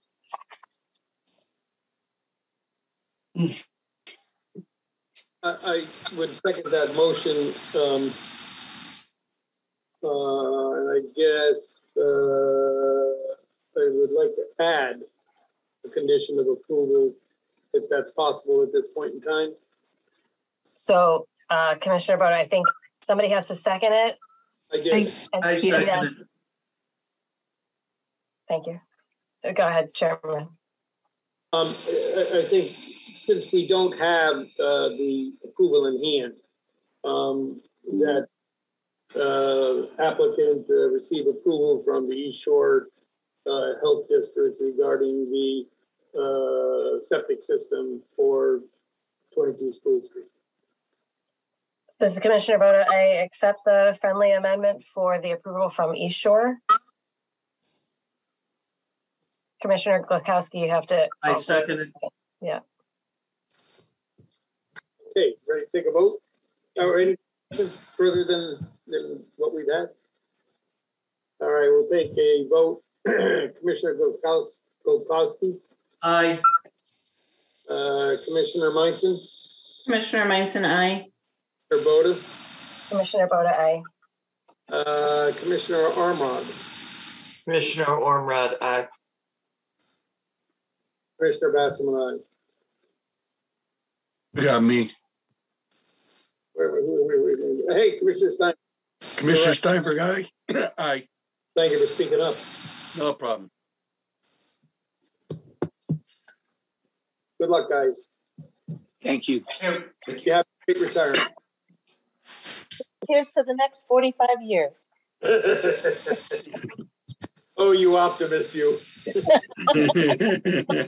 will be better than the wetlands will.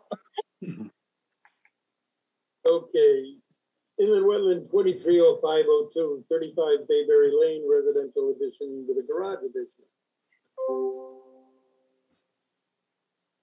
Yes, good evening. Hopefully you can hear me. Jim Preddy, Criscolo Engineering. I am actually working with a new device this evening, so I'm a little Do you want me leery. to you screen share, or do you want me to screen share? No, I think I could do it.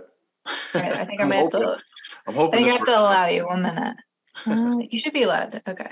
Okay. No, it still says disabled.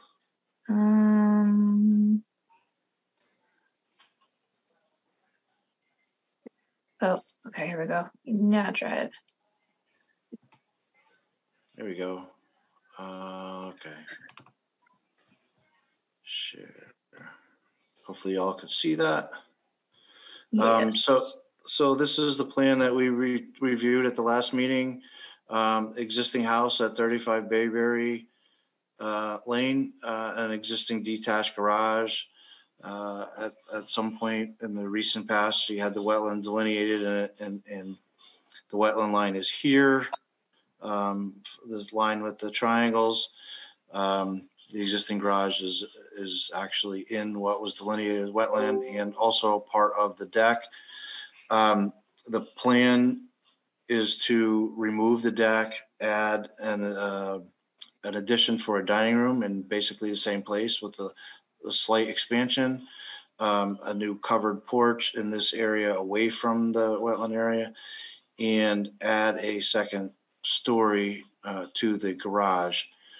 There was a wetland site walk last week, and everyone that was there can attest to the fact that this entire area back here and actually over here is very manicured, pristine, lush lawn, not what you would consider a traditional wetland area. I suspect, and I think that the wetland report reflects the same, that this area had been disturbed probably many times in the past, and that there is shallow ledge, and so the water table is perched a little on the ledge, and that's probably why the soil tests that the wetland scientists did showed some redox or mottling in this area. But anyway, we did present this. There was a walk. I think everybody was on the same page.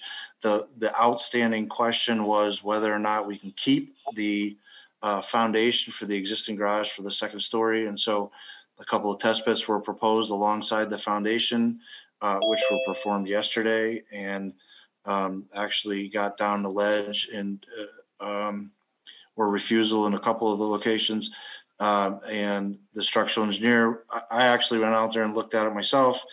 And the structural engineer was there, and he deemed that the existing foundation is suitable for the second floor. So we will not be needing to replace that. So in essence, there's really no ground disturbance associated with the second floor garage. It's all framing above, that'll happen from ladders and possibly pipe staging, but there really no need for equipment on the sides of the garage. There is a driveway that goes right to it, and any material really can be lifted from the driveway. I think I've covered it. So the only other thing that was added, and it's not here, but the plan that Jamie has, these two trees and another one here are severely compromised. They're basically hollow trees that will need to come down at some time in the near future. And we included that in the revision so that we don't need to come back to the commission, and just let Jamie know when it is that those trees will be coming down. And obviously that, anybody would be coming in here over the lawn area and taking those down from this side. And I believe Jamie took pictures of it and she could show you too, but they're hollow trees and they're going to need to come down. I don't know how long, but we wanted a little flexibility to take them down when it became necessary. And really that's it. I think it's fairly simple, and I think at least half the commission saw the area, and here we are. Jamie, I'll stop if you want to show that picture, but go ahead, Peter.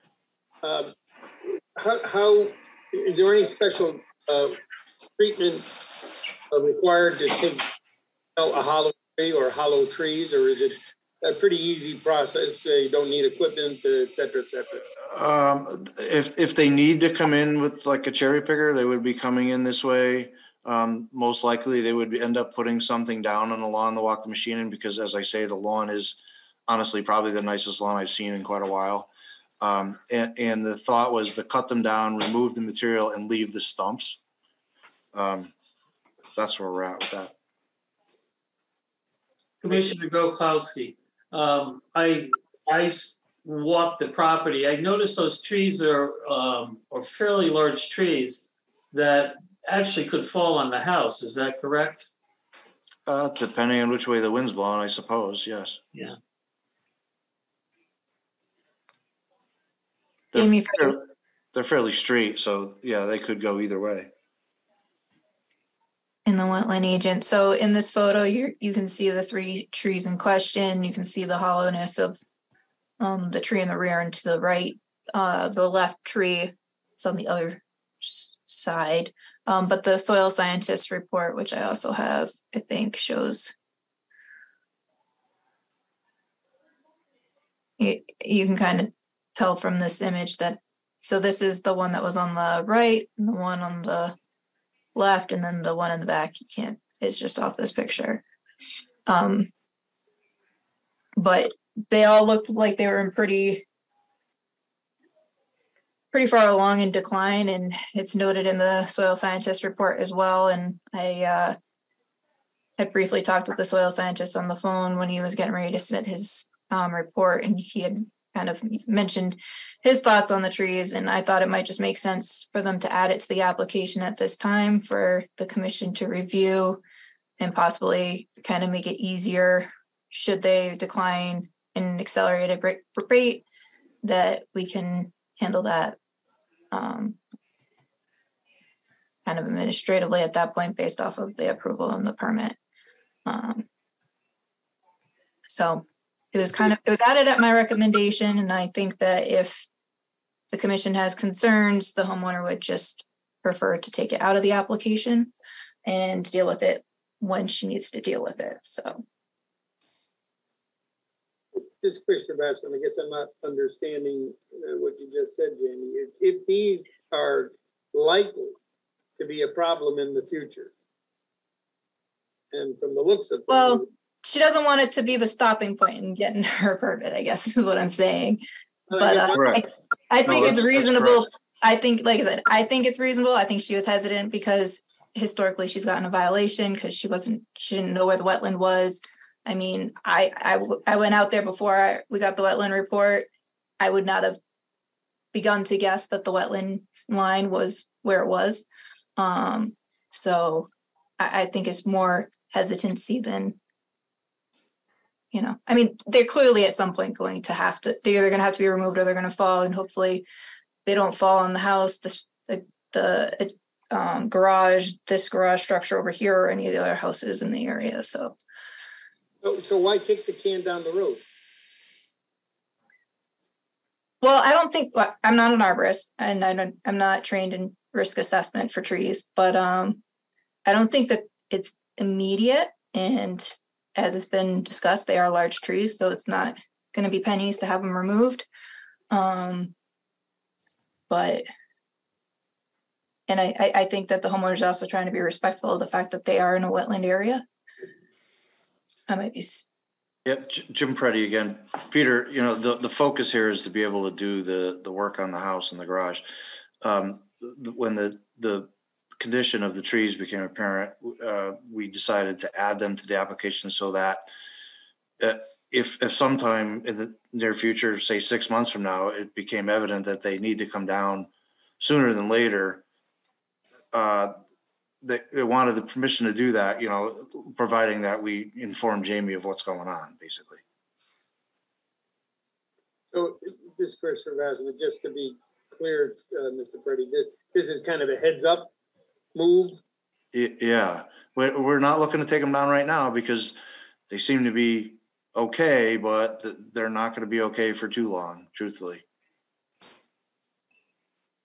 This is Commissioner Boda. Is there any thought of replanting after those trees have been removed? Particularly the one that's like right on the wetland line, or the one that's in the back, the furthest to the east, northeast. Yeah, where the cursor is. Jim Preddy again. I believe that in one of the suggested conditions Jamie suggested was replacing those trees with other trees in that area. Yeah, and you said when they in fact do come down. Yeah, and this is Commissioner Boda, and you said that they would, the stumps would be left. That was the plan, yes. Yeah, I kind of went a little crazy and word heavy, but since we're talking about it. Yeah, just to say, hi, Julian, it's Vicky. I'd say it would be challenging to leave the stumps and replant where those trees are. So I would ask the commission to consider the practicality of planting where there's a stump. So yeah, basically what I had proposed as possible condition language, if the commission chooses to move forward, would be when compromised trees are to be removed in the near future, compromised trees to be removed in the near future are proposed to be removed. Work shall be completed when ground and weather conditions are ideal to minimize ground disturbance associated with removal. Any ground disturbance that does occur shall be restored to the pre-existing condition. Contractor conducting this work shall submit a copy of the contractor's acknowledgement form to the IW office prior to start of work, unless an emergency situation develops. Tree stumps shall remain to minimize ground disturbance. Debris from tree removal can be removed from site, so existing meadow or establishing meadow and pre-existing lawn area may persist. For each tree that is removed, a tree or shrub shall be planted in the general area of where the tree was located, as site conditions allow. The replacement plant shall be approved by the wetland scientist or the duly authorized agent, and shall be planted within the same growing season as removal. And a final inspection shall be scheduled with the duly authorized agent upon completion of tree removal and replanting.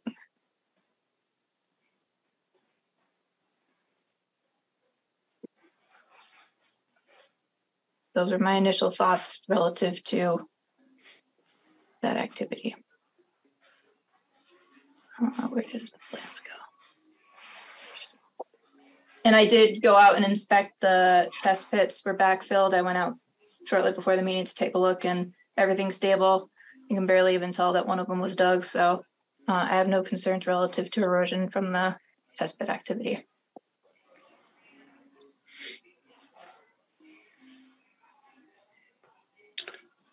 This is Commissioner Steinberg. I have no problem with the trees being added to part of this. I'm not sure what effect it would have on the real request, which is the garage and the expansion on that part. So I'm not sure that the trees would. I have no problem putting that in now for future removal, as long as they're going to be monitored and Jamie's going to be notified ahead of time. Yeah, I just thought it would kind of save everyone from not having to put it on the agenda again. Yeah, it makes sense. Any other concerns?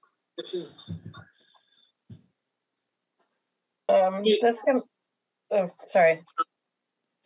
Commissioner Goklowski, the second store, the addition that you're adding for the garage, what is the purpose of that? It's Jim Preddy, Criscolo Engineering. It's going to be an accessory apartment. Julie's actually hoping that to move her mother in there, I believe. So it would truly be an in-law or an in-law type of apartment. Okay. So there's no plans of actually doing a rental unit or anything like that? No. Okay. This is Commissioner Boda. In the conditions for consideration, there's number 2 is about dewatering. Yes. Is there dewatering planned on the site? Jim Preddy, I will tell you, so the test pits that were dug were about 4 feet deep, and the soils weren't even damp. I think Jamie put that in there for the foundation for the addition for the dining room, but I don't think it's going to be necessary, especially if the work starts soon, like in the summer months.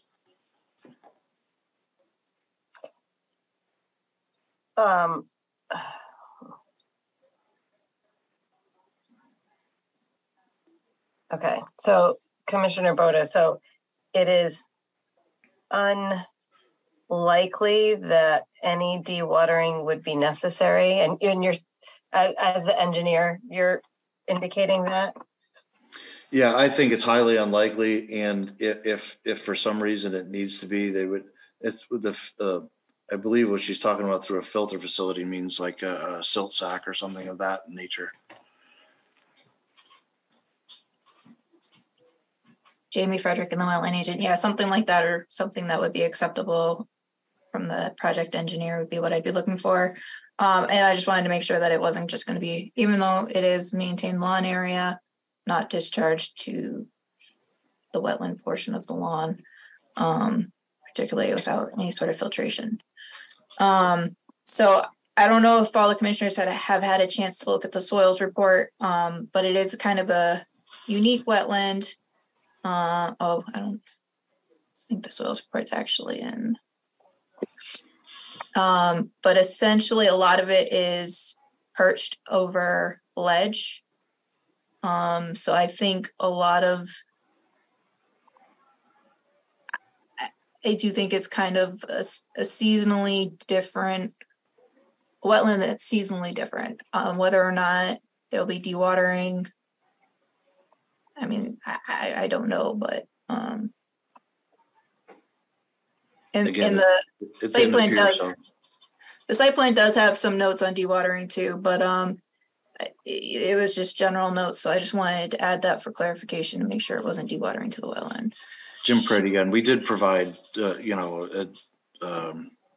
narrative in case it's needed, but I suspect it's not going to be needed.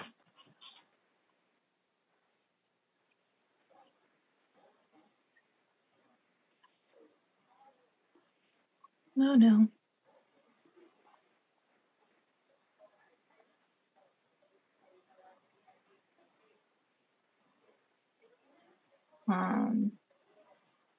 Last bullet, I think, Jamie. Yeah, so it says the wetland does not have the topo or area to serve as significant flood storage. Because of the shallow perched hydrology, the wetland does serve as a point of shallow groundwater discharge, providing water which eventually helps support the hydrology of the down gradient tidal marsh.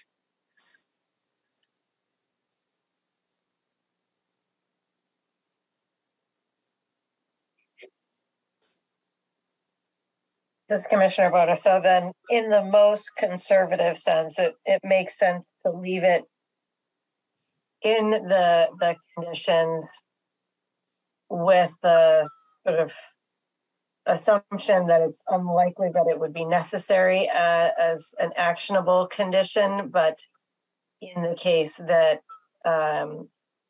that perched water becomes apparent, and that when construction is done, then that dewatering process would need to be followed. Is that correct? The idea? Mr. Bassett, does if required, the addition of the words if required before that sentence help? Yeah, I'm good with that. Commissioner Boda, is that Hope or? Well, I don't know. It's Commissioner Boda. I don't know that it matters because it just says any dewatering shall be discharged through a filter facility, which means that if there is not dewatering occurring, then nothing needs to happen. It's only in the event, because like in the event. Yeah, it's kind of a passive. Yeah.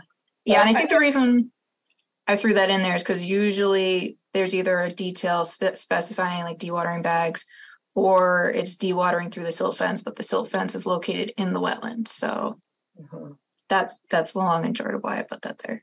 Gotcha. Okay. All right. Yep.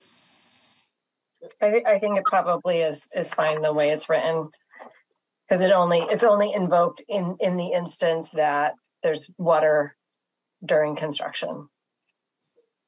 Right. Any other concerns, questions from the commission? No. Do I hear a motion coming? So this is Commissioner Boda. Katie, you're with us, right? You ready? I haven't fallen asleep yet, so we're good. Sweet. All right.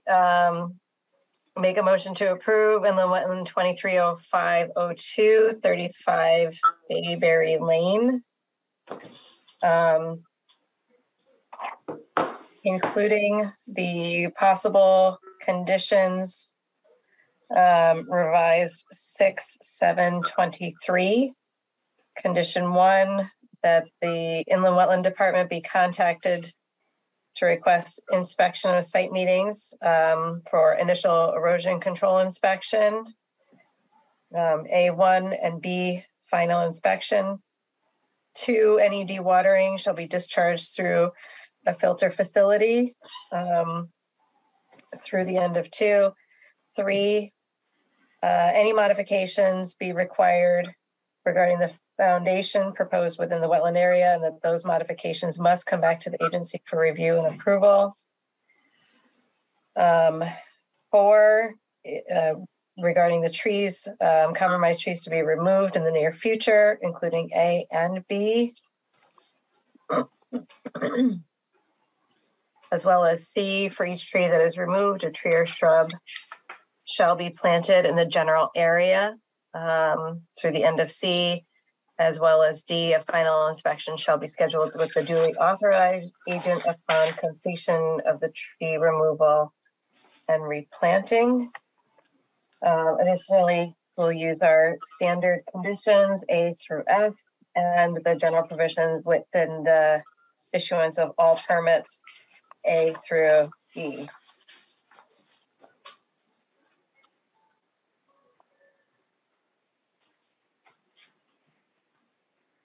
Is there a second?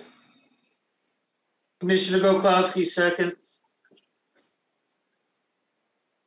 Any amendments or suggestions to that motion?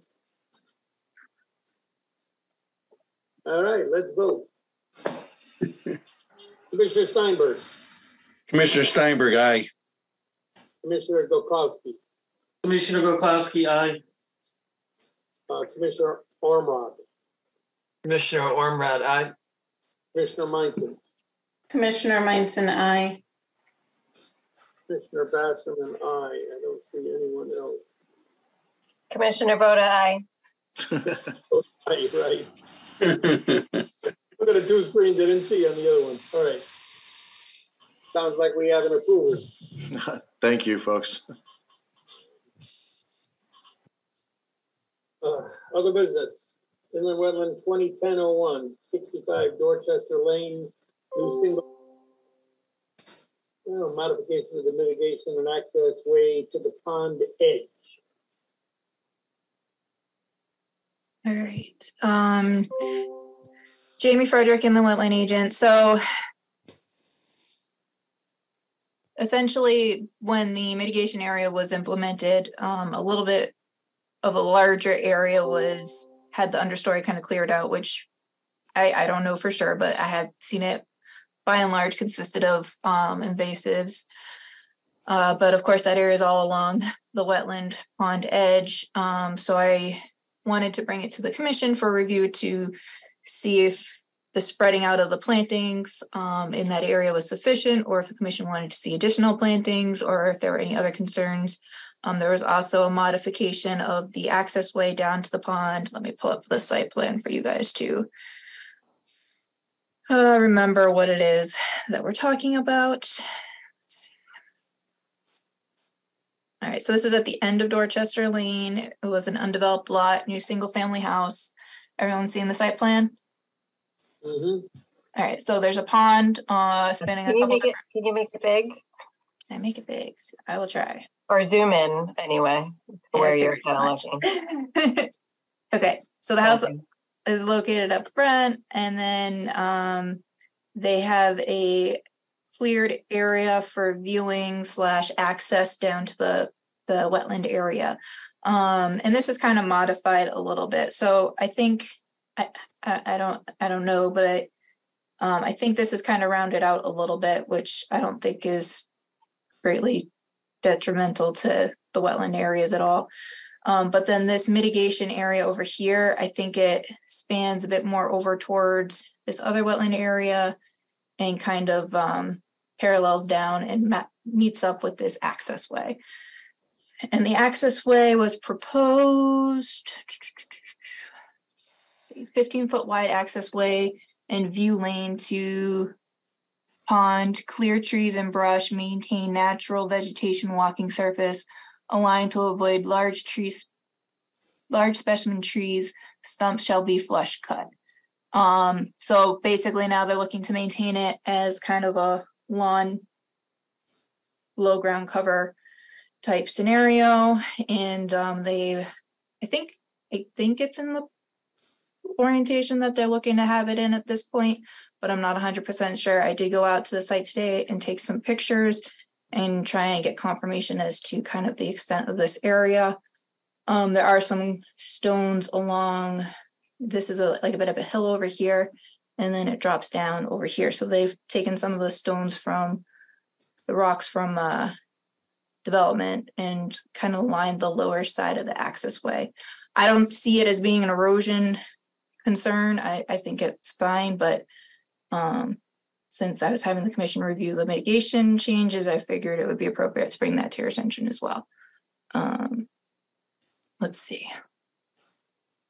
So I will share some pictures from today, and then I will share the revised plan changes that was submitted by the property owner. I did not get in touch with the property owner yet. Obviously, there's a silt fence repair that needs to be made. It's not causing issues just yet, but certainly will if it doesn't get repaired. And this is kind of by the access way, which is right over here. The site has recently been hydro-seeded. This is the access way, and these are the stones, the rocks that I was talking about. And this is also recently hydro-seeded. And in the background, you can see the conservation seed mix or whatever was called for on the site plan. They basically took that and filled in the areas that were disturbed along the pond. And it's starting to grow. I think a lot of the annual rise coming in, but there's other stuff coming in as well. So this is about where the 15-foot wide access way was to be. And then this is looking over towards the mitigation area. You can see it's all kind of connected, but the mature trees were saved. I think there might have been 1 or 2 medium-sized trees that were cut, but they were in decline, in bad condition. You can see that they have silt sock along the water course. And this is silt sock along, this is the other wetland area. You can see the pipe where the wetland starts, and you can see that this has been part of the area that was seeded and planted. And then this is looking from the far side of the mitigation back towards the walkway. And here you can see the walkway in the distance in the recently hydro-seeded site. And then I just have random pictures of some of the plants. So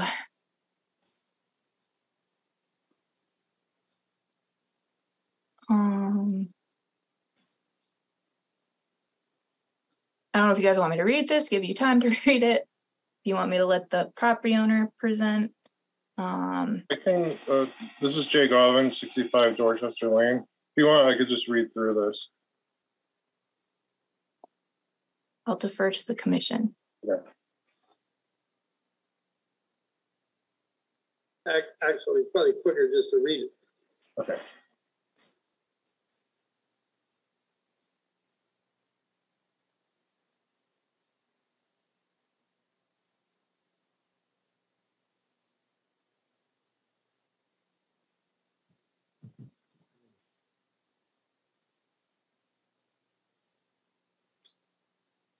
Can you scroll that a little bit, Jamie?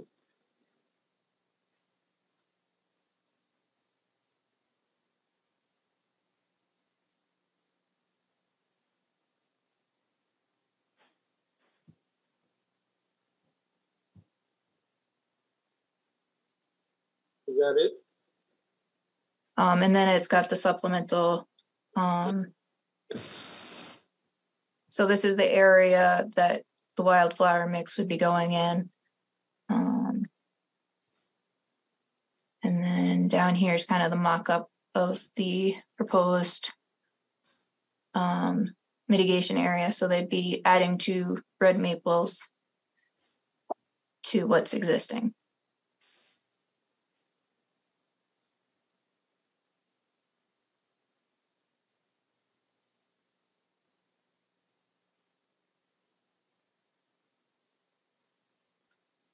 Mr. Bassman, how long is that mitigation area, Jamie? How long is it? Yeah, I mean, from the picture, especially in their mature state, there seems to be a lot of trees.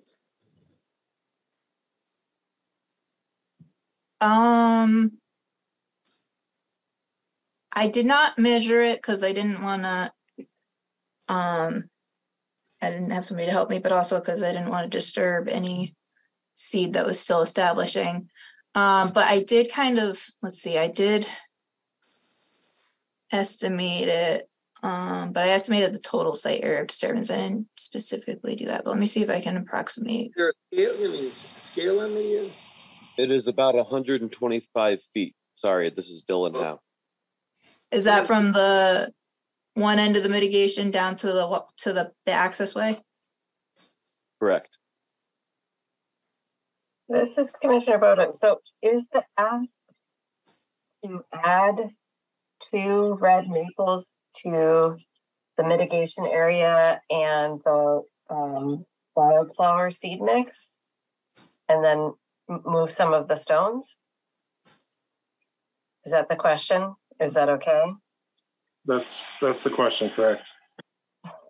And the stones will be just hand moved. They're pretty much already in place by the excavator. It just needs a little bit cleaning up.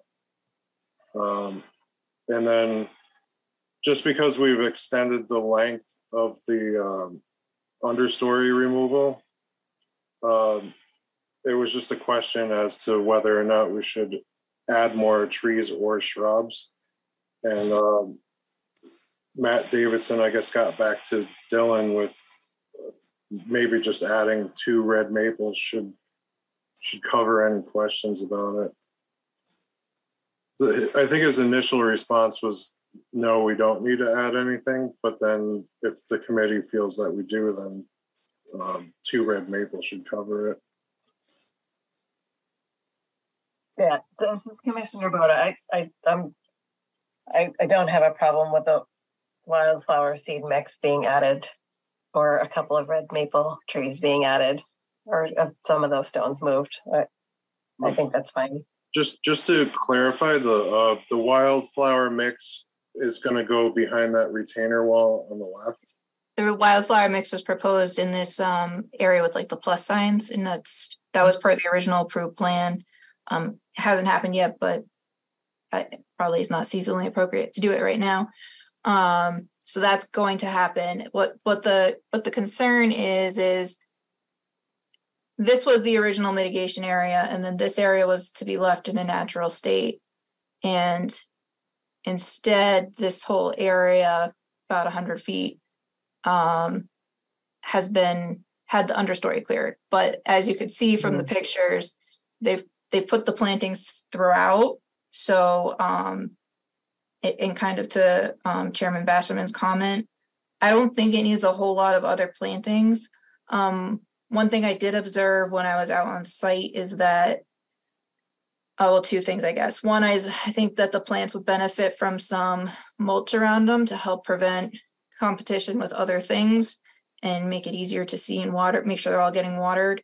And two, there's some plants that I think you're gonna want to put deer protection around, some sort of herbivory prevention, because I noticed some of them seem like they're getting pretty heavily grazed, just to help make sure you don't have to replace a whole lot of plants during the 5 years of monitoring. So, I mean, I would also add in an open area like that, I imagine other things like garlic mustard or barberry very quickly finding its way into those spaces, and that any of that kind of stuff should be removed because it'll take over very quickly. Yeah, and it's much easier to remove barberry initially than a huge thick stand of it fraught with deer ticks.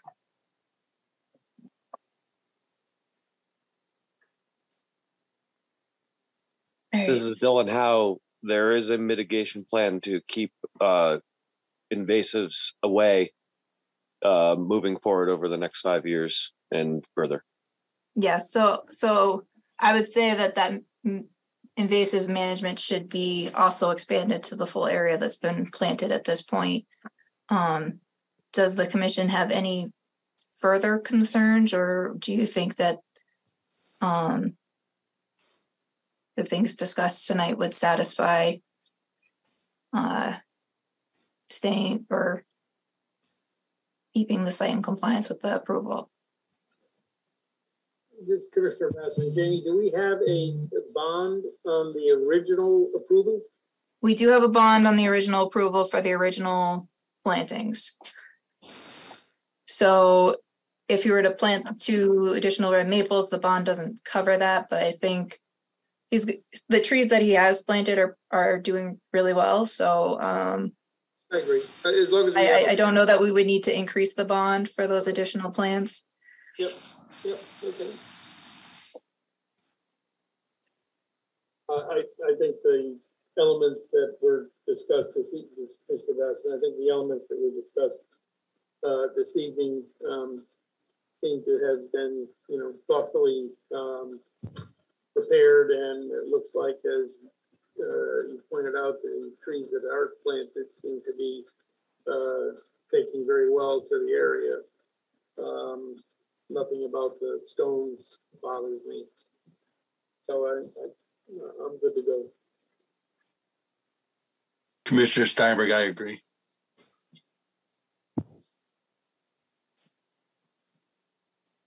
Anybody disagree that this is not in keeping with what the homeowner is trying to do here, and what the regulations that we work under would allow?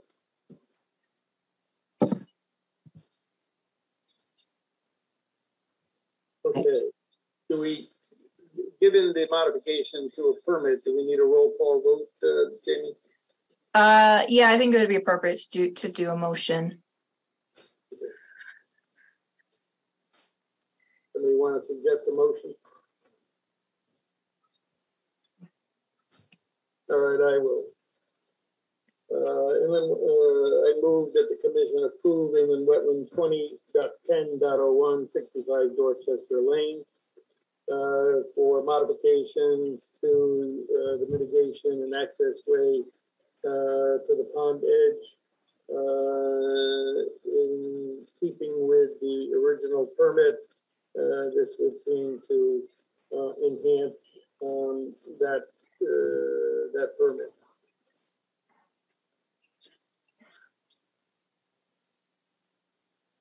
Commissioner Bodo, second. Any further discussion? Okay, roll call. Commissioner Steinberg. Commissioner Steinberg, aye. Commissioner Gokowski. Commissioner Gokowski, aye.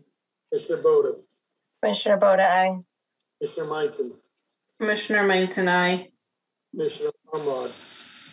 Commissioner Ormrod, aye. Commissioner Basserman, aye. I think I got everybody. Okay. Next up, under other business in the wetland, 191101 1151 West Main. Construction of bank grocery store. We have a monitoring report and permit compliance regarding the invasive species management plan. Jamie? Jamie Frederick in the wetland agent. So I don't know if any of you had a chance to look at the invasive species management plan that was in the Dropbox. We have received it. It is for the creation area to the rear of the site. It's prepared by All Habitats to be implemented by All Habitats. It includes what they're treating, how they're treating it, and when they're planning to treat it from 2023 through 2027. They have not started work yet. They wanted to make sure the commission didn't have any concerns, issues before starting, but they are, ready to go once they're told they're ready to go. So I can screen share it, or I don't know if they don't really have any graphics or anything. It's all kind of word heavy, so I'm not sure if people want to take the time to read it. It's in the Dropbox. Company back. They talk about the basically the herbicides that they plan to use. Yeah. And I wouldn't know one from the other as to whether they're appropriate in this application or not. How do we kind of get our head around that?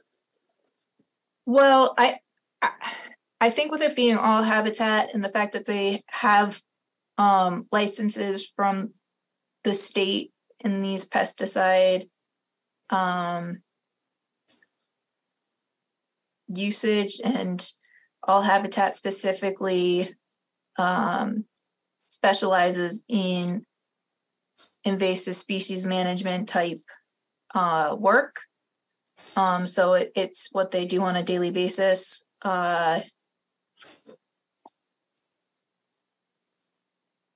Honestly, it's kind of like, I would say they're the expert, and so you're kind of relying on their expertise. If there's questions you have regarding a specific herbicide, we can certainly ask them about it. Unfortunately, they were not able to attend the meeting tonight. But and they would need to, obviously get whatever approvals they would need for the herbicide application from whatever appropriate regulatory authority. But Commissioner Bassman again. The other thing is, the timing. Late spring, midsummer is kind of where they're targeting, right? Yeah. Well, this is why I was pushing for the plan sooner rather than later, because it really helps with invasive species management to start at the beginning of the growing season for some of these plants. And there's different times a year that you want to be treating different plants.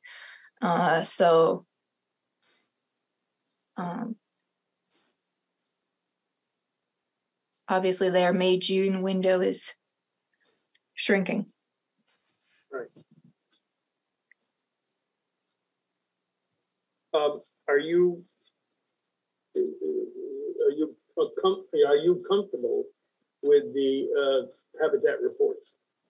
I mean, without being an expert on any of these herbicides, I didn't see anything that specifically concerned me. They talk about how it's going to be applied, that it's going to be applied by a licensed individual, what's going to be treated when they're treating it. The fact that they treat specifically for a specific species, they're not just doing broadcast application.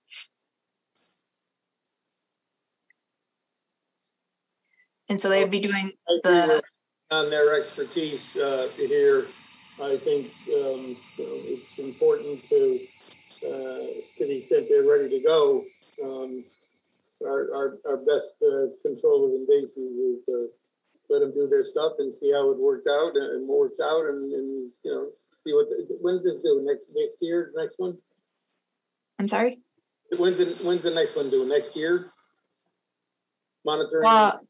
Next monitoring report would be due at the end of this growing season. Okay, good.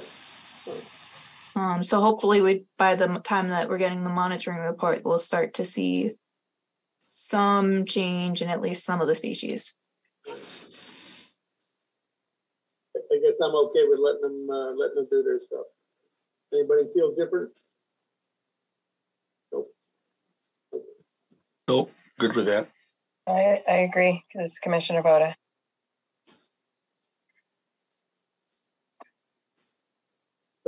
Next item under other business is real quick before we move on, I just want to update the commission. I did send a letter basically requiring that this plan be submitted for review at the June 8th meeting. And then I provided a deadline of October 1st to rework the mitigation area to the approved plan, or if they wanted to submit a revised plan for consideration, that would need to be resubmitted by July 5th for review at the July 13th meeting. I still am looking for confirmation as to which way they are looking to go. And then that the as-built of the wetland area must be submitted either for consideration of any activity for the revised plan or to confirm completion of corrective restoration activities, whichever occurs first.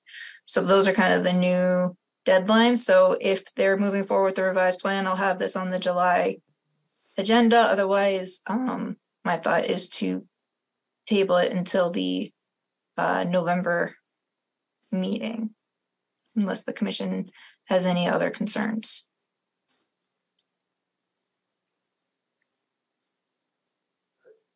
I couldn't see anyone, so if you guys are shaking your heads. This is Commissioner Boda. How did you jump from July to November? Because if they're going to be doing a revised plan, I think the commission needs to be looking at it sooner rather than later so that they can implement it at the end of this growing season.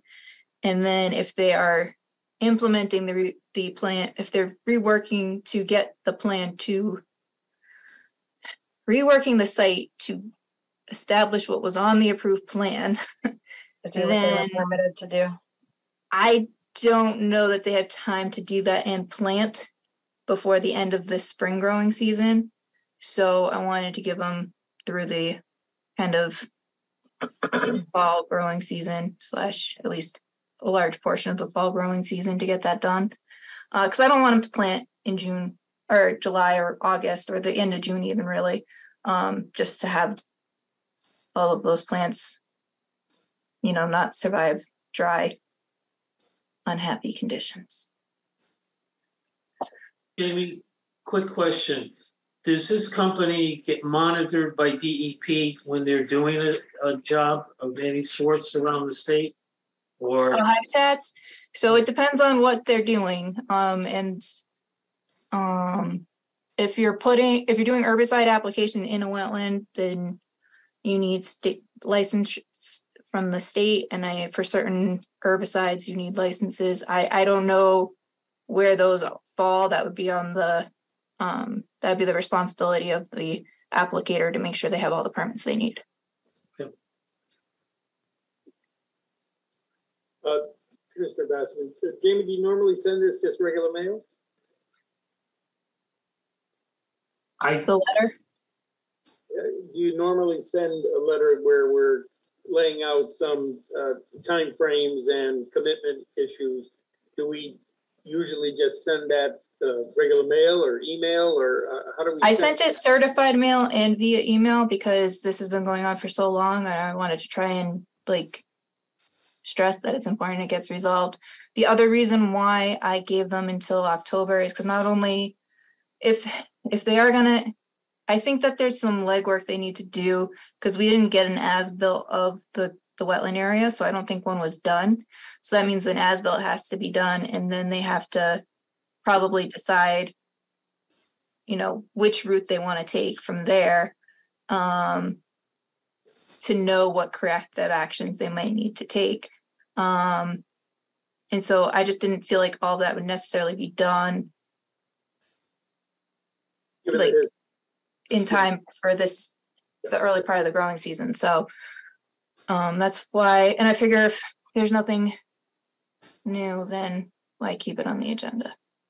But I did want to give deadlines so that way we can have solid dates to be moving on. Thank you. All right, meeting schedule, agenda order, and content.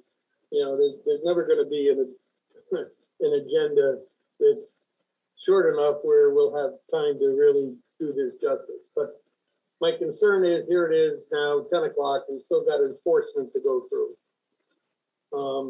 Concern is, we burn out after a certain amount of time. And the quality of the discussion at 10:30 is probably not as good as at 8:30, right? And we all have busy lives and all that kind of stuff.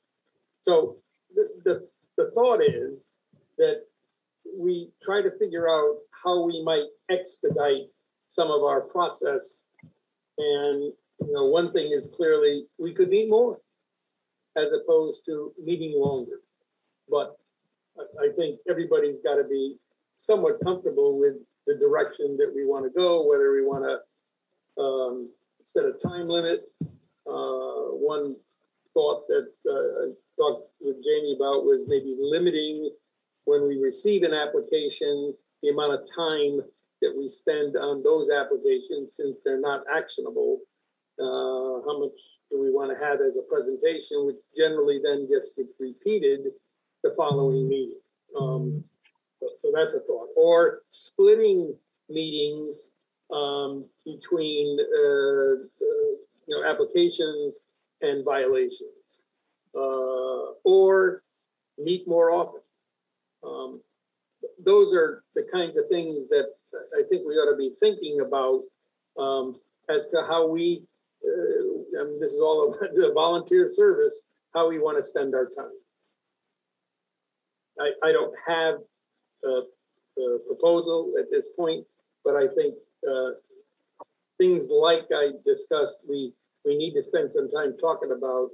Probably, we'll kick the can down the road another month to July. But hopefully in July, we can come to some conclusion about how we want to manage our meetings. And if everybody's got other thoughts, that would be great to hear from you next meeting as to what your thoughts are and how we can streamline this process so that we can make effective use of the time that we're spending and have that be quality time. I do know Jamie Frederick and the wetland agent. I do know that some towns do not discuss applications for receipt at all. That's one option. It's kind of an extreme option, and it kind of gets away from discussing whether or not something's okay for agent approval. But certainly I think it could be reasonable for the commission to decide, like, okay, we're only going to go over this for X amount of time. And if we let applicants know that, then they can kind of be prepared to talk for that amount of time. And that might be enough to say, okay, this is okay for agent approval, or well, do you have this? I don't know if it would really help with that or not, but at the same time, if you don't need to do that, then if there's nothing you need, then you could be reviewing it and acting upon it potentially in one meeting and not discussing it twice needlessly. So it's pros and cons to not listening to applications for receipt as much. So worth thinking about. This is Commissioner Boda. I know, in the past, and I think Jamie, you were like first time there was, we did have a chunk of time for a couple of years, a few years where we met twice a month. And we did that because we had gotten kind of similarly to a point where our docket was always full, and believe it or not, those meetings were running later than these meetings. We were going to midnight plus. So it was imperative that we went to 2 meetings a month, with the thinking that some meetings were for violations and enforcement, that sort of thing. And then the other ones were for receipt and applications for review. And I think that as an idea, that is a good way to go. I do recall that plan didn't work the way that we had intended it to work, and they were constantly bleeding into each other. And so, and as a commissioner, that was really frustrating. So I do like that as a concept. If we could make something like that work, I would certainly be amenable to it. I just, it doesn't help when we have a huge application. Some of those applications for receipt can be done relatively quickly. The additions, the garages, some of those things can be done relatively quickly, but those larger applications, we really have to hear them the first night so that we know if we're going to need peer review, because we need to start, planning on that sort of thing, or public hearing. And so I would be reticent to put restrictions on applications for receipt, but I think we could also be more intentional about noticing what kind of application it is, and then determining how much information we really needed about. Like, we didn't need 20 minutes for a detached garage for application for receipt. 5 minutes, 10 minutes, maybe ought to do it, that kind of thing. Yeah, and comment on the multiple meetings a month, and that, you throw a site walk in there, and you're meeting 3 times during the month every week. So. Yeah. Well, Jamie Frederick and the wetland agent, and kind of a thought on both of those topics is, if you were to meet twice a month, then I think it's easier to say that you're not going to listen to applications for receipt, because they only have to wait 2 weeks until you're talking about them. And then also, if you meet twice a month, you don't necessarily always have to meet twice a month. And, you could have the chairman make the judgment call on whether or not you have that second meeting, and or it's dependent upon whether or not we have a quorum. But I'd rather we all try to be here and have a quorum at every meeting. But, if there's not something that is extremely time sensitive, and there's only one item on the agenda, I don't know, maybe people want to do it and get it done because we're meeting remotely, or maybe you just say, well, we're going to continue this to our whatever meeting. And that can probably be discussed at the meeting where it's being, it should be discussed at the meeting where it's being continued to. You don't necessarily always have to continue it to your next regularly scheduled meeting. You could continue it to the meeting after that if you wanted to. Just because you have a regularly scheduled meeting scheduled doesn't mean you have to have it. Okay, enough on that subject. We need to move on to one of our favorite areas, enforcement. Notice of violation, 38 Howard Avenue, retaining wall and associated activities.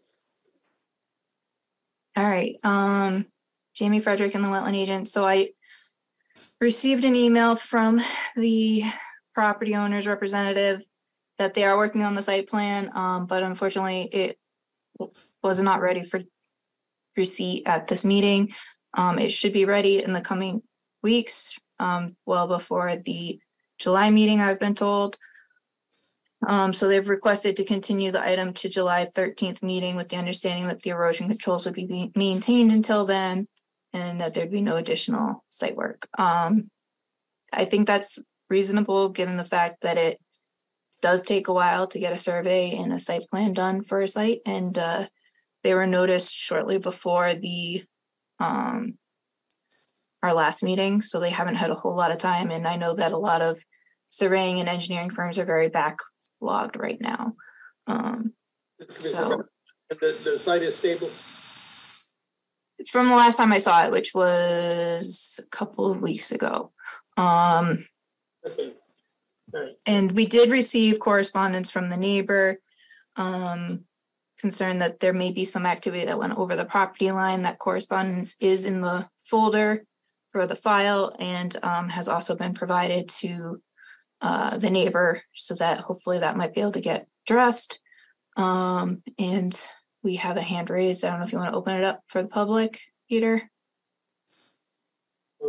Chairman. A yellow hand. Oh, yes. Yes, it is.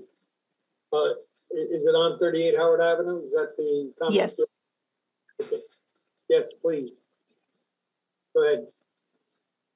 Thanks, Peter. This is Stephen Diaz-Mero. I'm the owner of 34 Howard Avenue, and I just wanted to kind of use this time to just tell you about some of the concerns that we're having with the retaining wall. Right, just a little background: the retaining wall, it's only like at certain spots 26 inches from our property, right? Because it's built right on our line. But with that, just had a few things to say about that. Which is, we obtained an engineer to kind of do an evaluation, and we noticed that 38 Howard Avenue regraded the slope on our property as well, which is in the upland review area within the Wetlands Commission jurisdiction, right? Part of our property was excavated to remove soil and vegetation, including a tree stump removal, and I have some pictures that I can share with you just to kind of show that in a second here. And then the gradient beneath was exposed and filled with gravel, resulting in an increased erosion and discharge into the wetlands. And another portion beneath our pre-existing deck was clear cut and filled with soil, which was further contributed to the drainage and erosion issues in the wetlands. So, Jamie, is it okay if I share a couple of pictures just to kind of show like them what I'm left? Time out here. We don't have the information I guess we need to really discuss this tonight based on what I heard Jamie say, and that this is really being moved to discussion at our next meeting. Am I incorrect on that? That's the request from 38 Howard. I think these comments need to be made in the context of our review of 38 Howard. Okay, yeah, I just wanted to kind of bring your attention, that like what's going on and how we feel about everything. The letter that was submitted is available to all of the commissioners to look at. If the commissioners have any immediate questions, but Commissioner Goklowski, sir, can you provide the pictures to Jamie so she can have those on file and possibly share them with the commission before our next meeting? Yeah, they've been shared with Jamie already. So okay. They have them? Yes. And everything. So also, yeah, and this is Sophia Nori. I'm the Steve's wife and also an owner of 34 Howard. The reason why we wanted to bring this to you during this meeting is we just wanted to also just make sure that we're mindful of the fact that there may be actions that were completed on our property that are also within the wetlands jurisdiction. We want to make sure that any remediation or actions or whatever you all come up with also addresses the activity that was done on our property. And if you do a sidewalk, we'd be more than happy to have you come onto our property as well so you can assess the activity on our property too. What? I'm sorry. This is Commissioner Bodo. What's your address? We're 34. 30? Oh, okay. Yeah, so the retaining wall was built on our property line. And so that's why we've been very concerned about this as well and how it affects the drainage on our property too. I think your comments will be quite welcome at the meeting where we discuss 38 Howard Avenue. Thank you. We appreciate it. Yeah, and the letter and the photos are all available in the Dropbox. So if the commission, that should all be accessible. And we leave the materials up from one meeting until we have the materials up for the next. So anytime that commissioners have time, it's available for your viewing pleasure. Thank you. Appreciate it. Thank you very much. Next up, cease and correct 230501, notice of violation, 144 Brushy Plain Road, removal of vegetation and woody debris.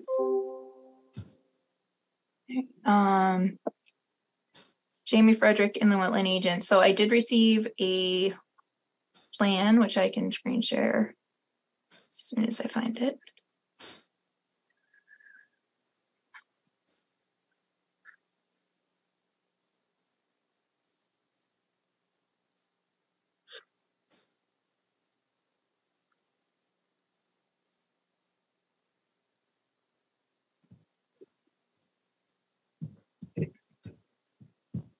Okay, sorry for the delay.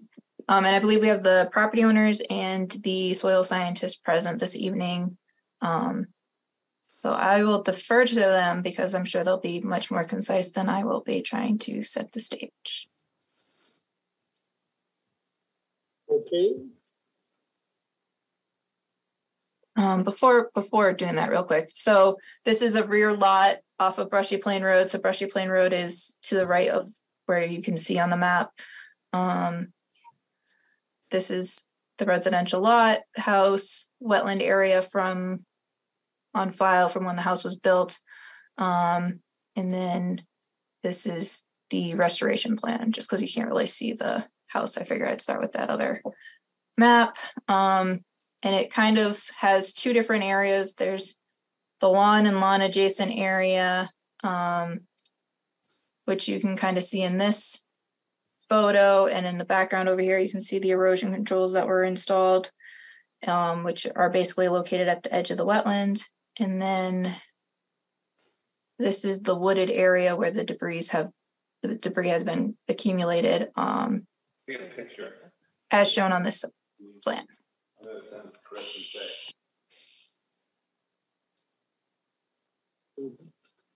So, blow that up a little, Jamie.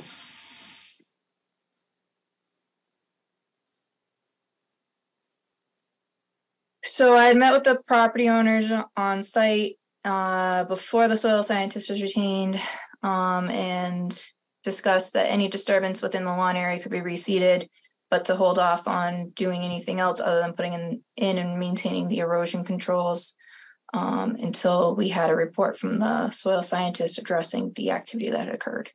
So we've got a wetland delineation, and I believe this yellow line is the erosion controls.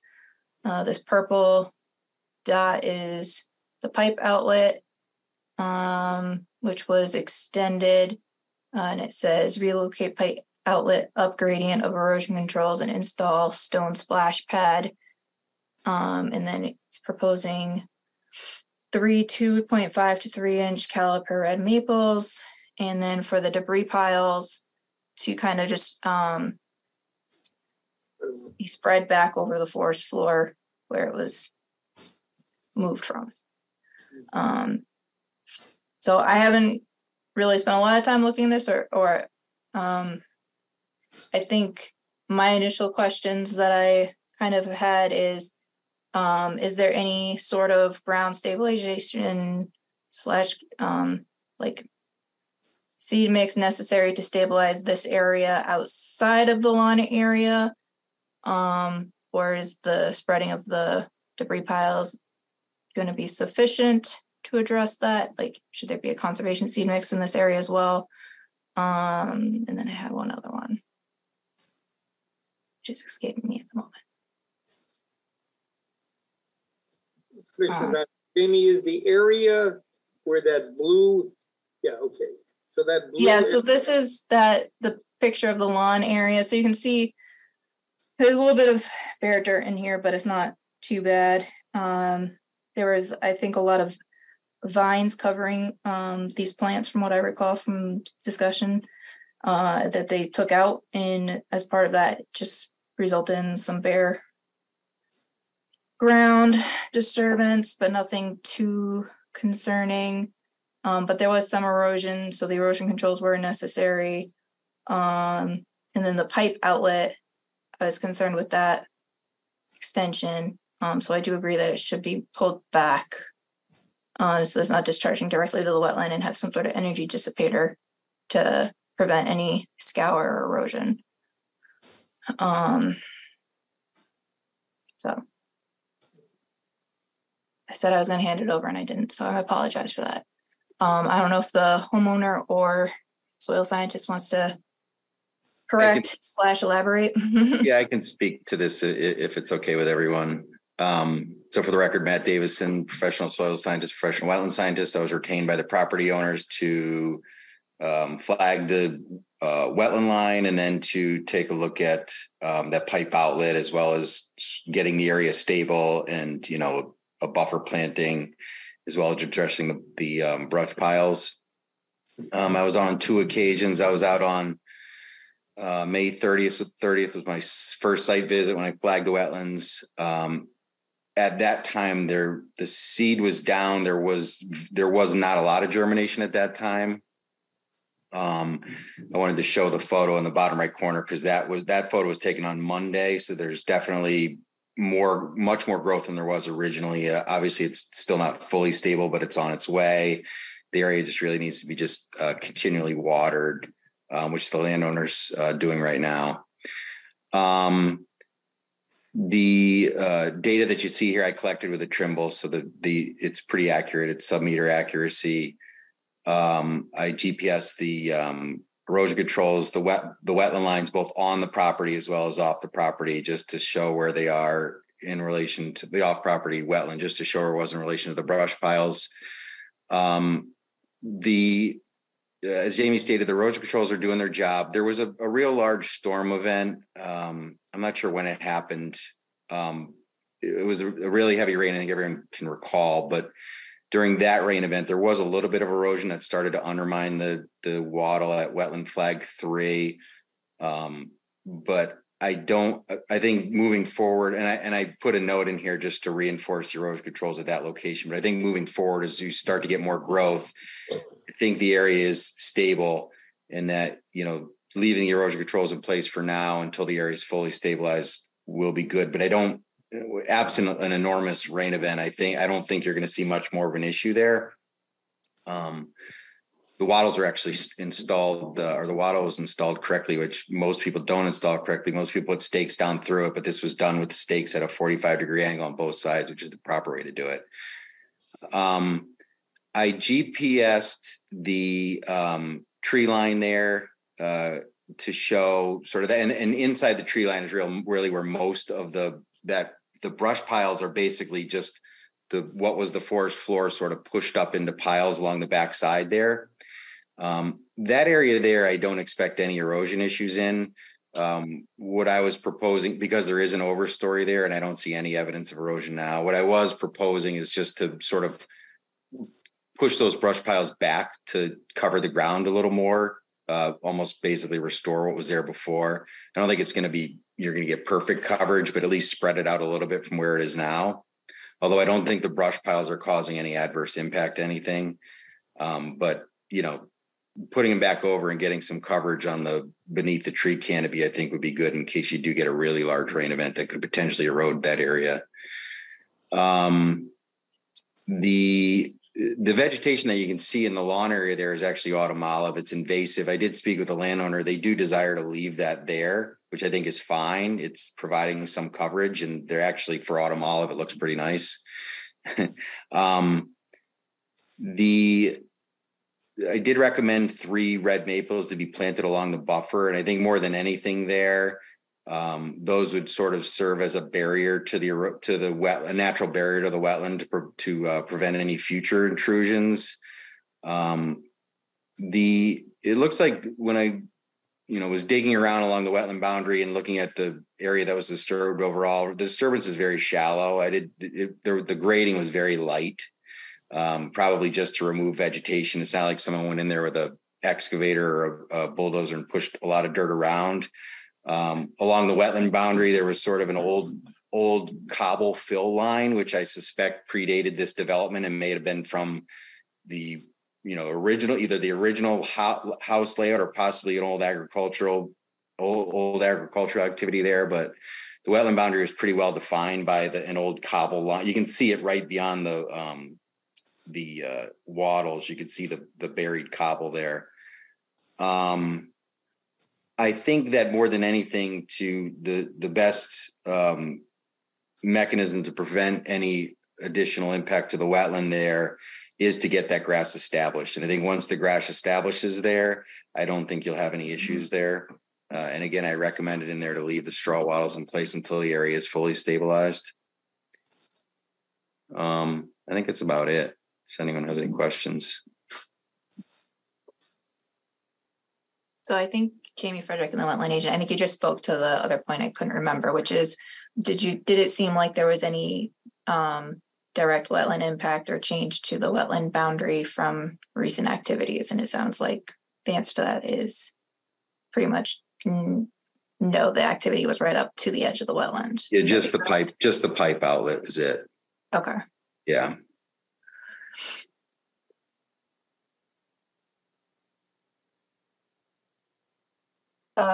Commissioner Boda, what is that pipe connected to?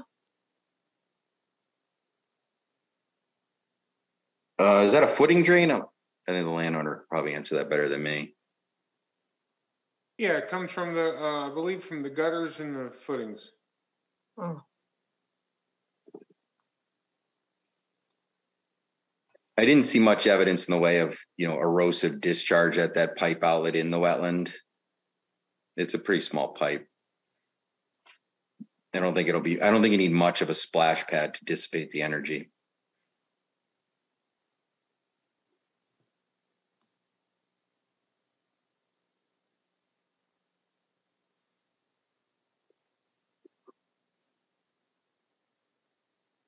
So do we have are you saying that there exists now a plan for the removal and the piling of the woody debris?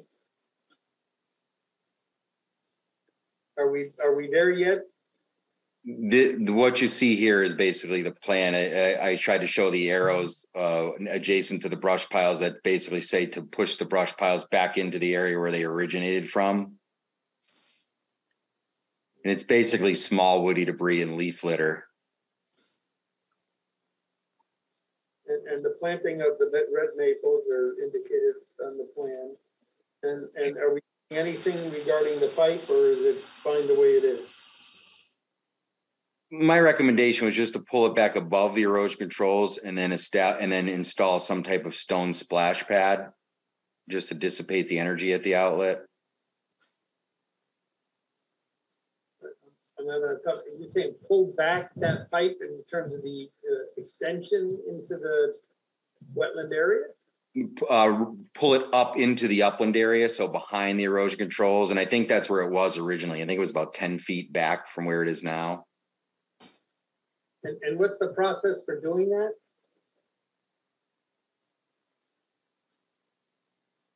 Homeowner? Hi, Thomas Jimo, homeowner? Yes. Yeah, we just disconnect one 10-foot section and build the splash pad at the end of the reduced pipe. Got it. Thank you. And, obviously planting of the 3 maples, that's not a problem. I think we just need to know what size and variation of red maple. Yeah, I can. Guys, I also have one more concern about the pullback of the piles. Right now, there is a lot of wildlife living in those piles. So I don't know if anybody needs to know that or what's more important, restoring the forest floor, or now we have wildlife living in these piles. So I comment, not going to be doing that. Is that correct? I'm sorry, sir? I assume from that comment that you're not going to be pulling the piles back, or are you? Well, I have a little bit of an issue with it. That's all I'm saying.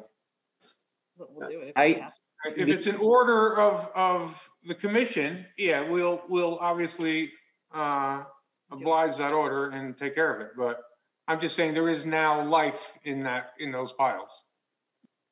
So brush piles do provide. Well, I thought about this when I was out there, but I thought because something was done off property, it should be rectified. But to that point, brush piles are good for wildlife, and there's no erosion in that area now. So again, there's no harm with what's there. I'm not seeing any potential adverse impact right now.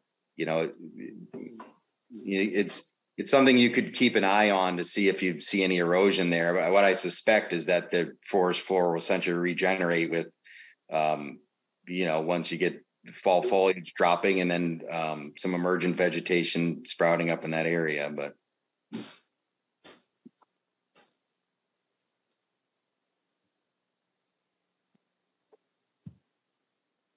where's the Commissioner Bassman? Where's the commission on leaving the piles for its wildlife attractiveness, I guess, or pulling back to easily and maybe more quickly establish the forest floor rather than wait for natural regeneration? Anybody have strong feelings one way or the other? Would the wildlife not follow the piles? I'm just curious. If you move a pile, would they not relocate with it? Well, I think the pile would be spread out, so it would lie flat on the ground. It wouldn't be a pile anymore. Yeah. I got you. And it's Commissioner about it. And, if somebody's got a nest in there, they're just going to abandon the nest. I mean, so there's more than one option, right? There's the leave it or move it option. There's also the wait until, October. That's a fine time. Everybody tends to be done by then, and you can spread it out then. I mean, brush piles are nice habitat. There's lots of animals that use them. I think for that, I mean, I don't know. I don't hate it. And if it's not posing it's not a great practice, but to just have that open space. But I think it's also serving in a good function. It's not the function that we regulate. So I could go either way.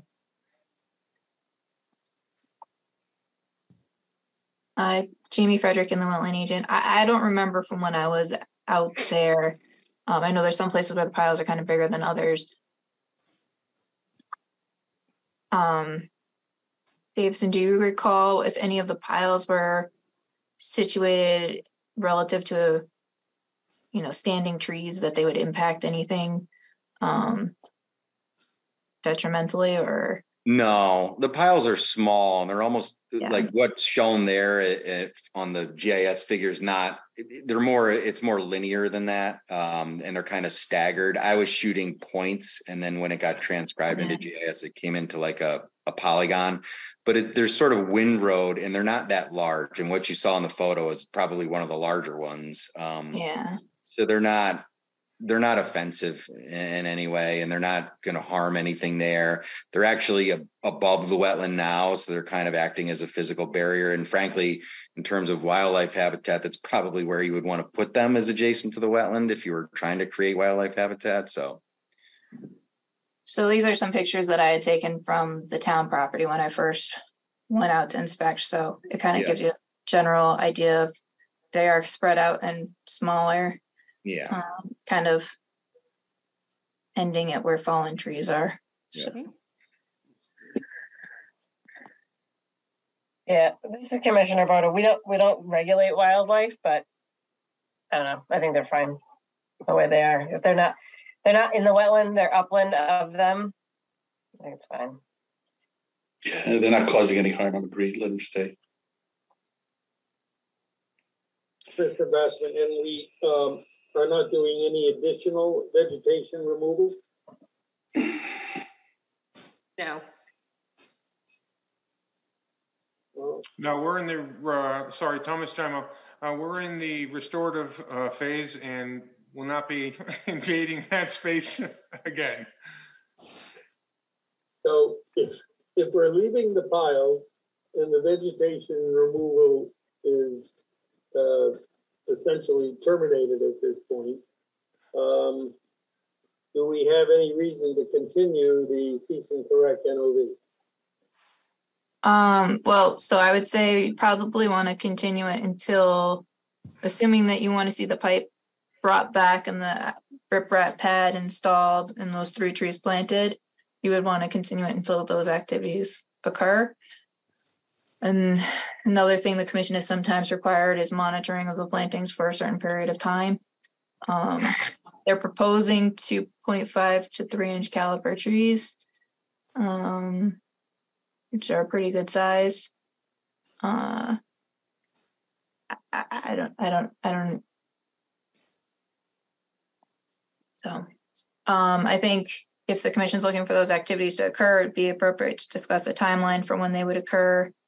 And then also there is a cease and correct order, which is still in the just cause hearing phase. So, I don't know if the commission wants to make a decision this evening or continue it to once any corrective actions have been completed. Mr. Basserman, when do you think the pipe activity will be completed? I think the appropriate question would be, assuming that that's what the commission wants, to ask the property owner, what's a reasonable time frame to have that activity completed by? Yes, hi, Thomas Dymo, within 7 days. Plantings could be done and pipe reduced and the splash pad at the end. I mean, it's really not a big deal. This is Commissioner Boda. So then why don't we just, what we can revisit this next month and maybe then just put either close it out or put a longer term pin in it till we just check on those plantings, and that'll be it. Because I think we've probably done what we can do tonight. Sure.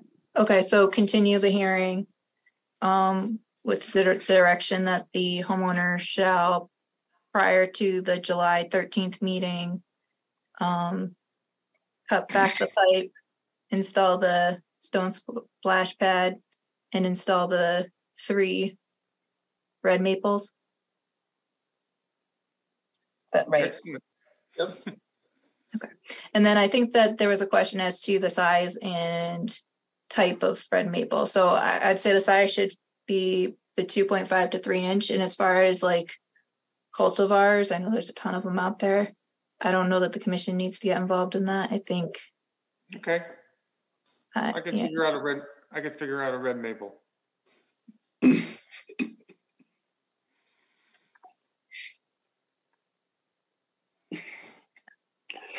Okay. And I'd recommend mulching those trees to help with moisture retention during the summer months and watering them regularly to help make sure they take well. Yep. Great. Thank you. Notice of violation, 72 Parish Farm Road and 10 High Meadow Road rear, import of earth material within upland review. All right.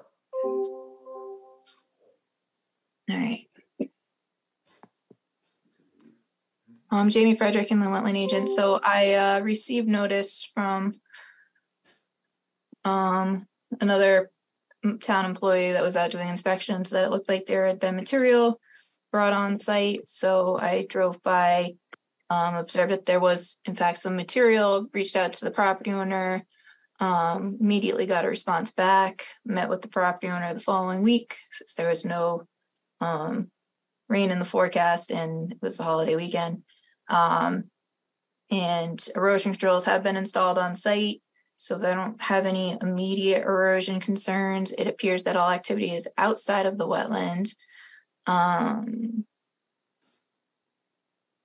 And I did issue a notice of violation, which is why we're here tonight. And the property owner is present to discuss resolving the violation. And I know that down the line, he was looking to submit an application to put in an accessory structure. And I told him, since earthwork has started, that time frame might be accelerated a bit because of the earth material that is already been brought in. So screen share.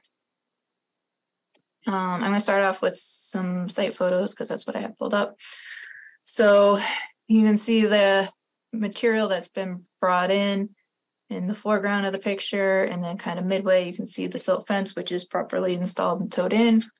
And I believe the wetland area is in the past this debris pile, but we do not have a wetland delineation for the property. We have a partial wetland delineation from when the subdivision got put in to the rear for Valley Brook Road South.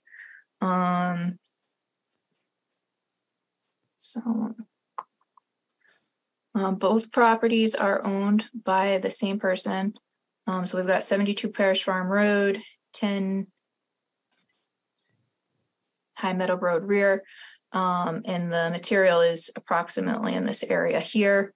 And this purple line is the wetland delineation from, I believe it was 1990s. It might have been 1980s. So yeah, I think the fill is all outside of the wetland area. So I think for tonight, it's important to discuss the resolution. I'm thinking that's probably an application and then time frame for getting that done. Would it be appropriate to start with the wetlands report to confirm location of activity relative to wetlands, or does the commission want to see the full application sooner rather than later?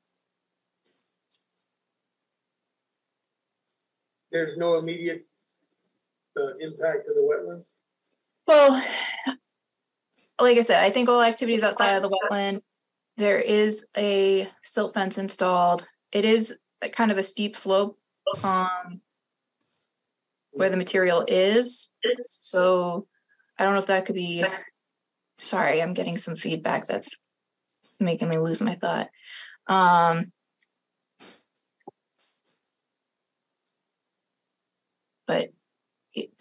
And I know that the property owner was looking to have a survey and site plan, kind of start that journey, possibly like late winter / spring of next year. But I don't know what the amount of material has been brought on site, if the commission's comfortable waiting that long. So this is Commissioner Rhoda. I mean, it looks steep and it looks like there's a lot of exposed. I don't want to use the word soil. That doesn't look like soil. So I anticipate that prior to an application, we need a plan for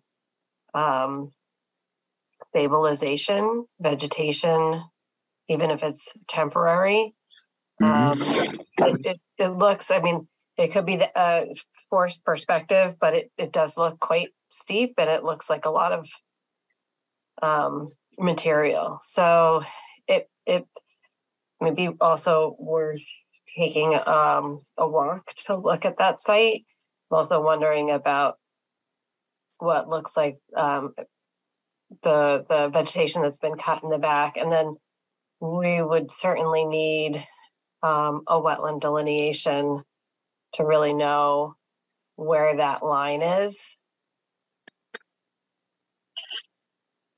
Susan, this is Mike Nuzzo, the property owner. So is it okay to speak right now? Yeah, hold on one second. Okay. The concern, I guess, is we only have a incomplete delineation. Is that the concern, Commissioner Boda? Well, this is Commissioner Boda. So what we have is from the 90s? And is it the town map or is it? It's from the subdivision for Parish. It's Parish Farm subdivision. Are you guys seeing the map right now? Mm-hmm. So this is from when Valley Brook Road South was established, or at least this. I'm not sure. I mean, it looks like it's all these lots. So this is the subject property. These two properties here. There's a small part that's town open space in the front. And this map is 80. The application was from 88. I can tell you that this wetland delineation line for these lots is not accurate to what it is today. So I don't know how accurate this is. Granted, the slope was not modified as part of the subdivision, whereas obviously the development of the houses on these 4 lots did modify. So I'm not sure how much it changed. And as you can see, we really only kind of have it on the open space portion. We don't have any information clearly.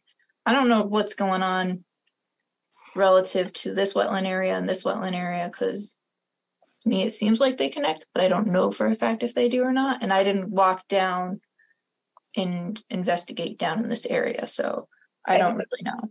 So again, Commissioner Boda, I don't think, I mean, whether so a wetland delineation is going to need to be done regardless. So if you're going to do an application, you're going to need a new wetland delineation anyway. And I think for the purposes of understanding if there's, or confirming that there's not fill in the wetland, you're better off verifying that by having a wetland delineation. So I think the couple of things that we ought to do now is one, get even some temporary vegetation onto that material, and then have the a wetland delineation done so we can see what we're looking at. And then if the property owner, Mr. Nozo, would like to put in an application, you can certainly do that. But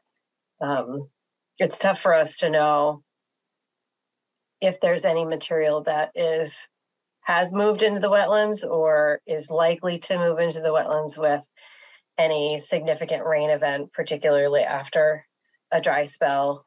That stuff mobilizes fairly easily. I would say that that's a very fair assessment, what you just said, because I was in the process of actually trying to decrease the amount of pitch on that slope. I was preferably, I mean, it'd be great if I could have a 20% pitch at the max, but I was thinking maybe 30%, but I'm not a field engineer or anything like that. I actually called Cruscola today, and they said that they're about 16 to 20 weeks out. So I would say that what you said regarding the temporary vegetation seems like a pretty good solution, and I'm more than willing to do that just to make sure that nothing erodes. I don't want it to erode either. So, you know, I mean, I want to make sure everything gets done properly there as well, which I was trying to do, but then, you know, so I'm actually glad you guys are on board, because now I could do it right, you know, make the property nice.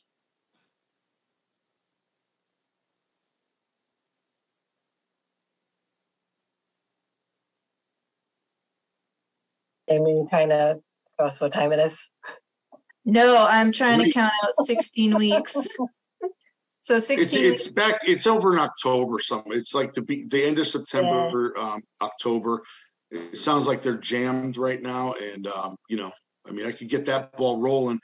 You guys tell me what I need to do first, okay, and then I'll proceed from there. I mean, I'll throw leaves down there if that's going to be erosion prevented. I do that anyway. So I'd say, like, so I think the first step is the wetland delineation, and if you can get that to the commission sooner rather than later, that might be ideal and help satisfy some of the concerns, and or let us know if we need to be more concerned. And then that way the wetlands will be flagged and can get picked up when they're able to come out to do the survey. But who does the wetland delineation? Who does that? A soil scientist. I think I gave you a list of soil scientists, but I'll also email a copy to you. Yeah, actually, when I spoke to Cruscola, they said they work with one of them, and I guess they could send that person out before they can do their work. They need to get that done anyway, so they could probably get that done pretty quick. The soil scientist part. Yeah, the soil scientist usually isn't as backed up, and I would recommend, if they have somebody they work with, that you see if they're able to get out there. I don't know. Does the commission think it's necessary to review at the July meeting? Do we want to give him until August in case it takes a couple of extra weeks for the soil scientist to be available? Try for July. This is Commissioner Boda. I think, we can plan for August, but if the delineation is done before then, and you can come in July, that would be good. And I think it may be that often the the soil scientists are the same people that can help you in terms of what vegetation you can use to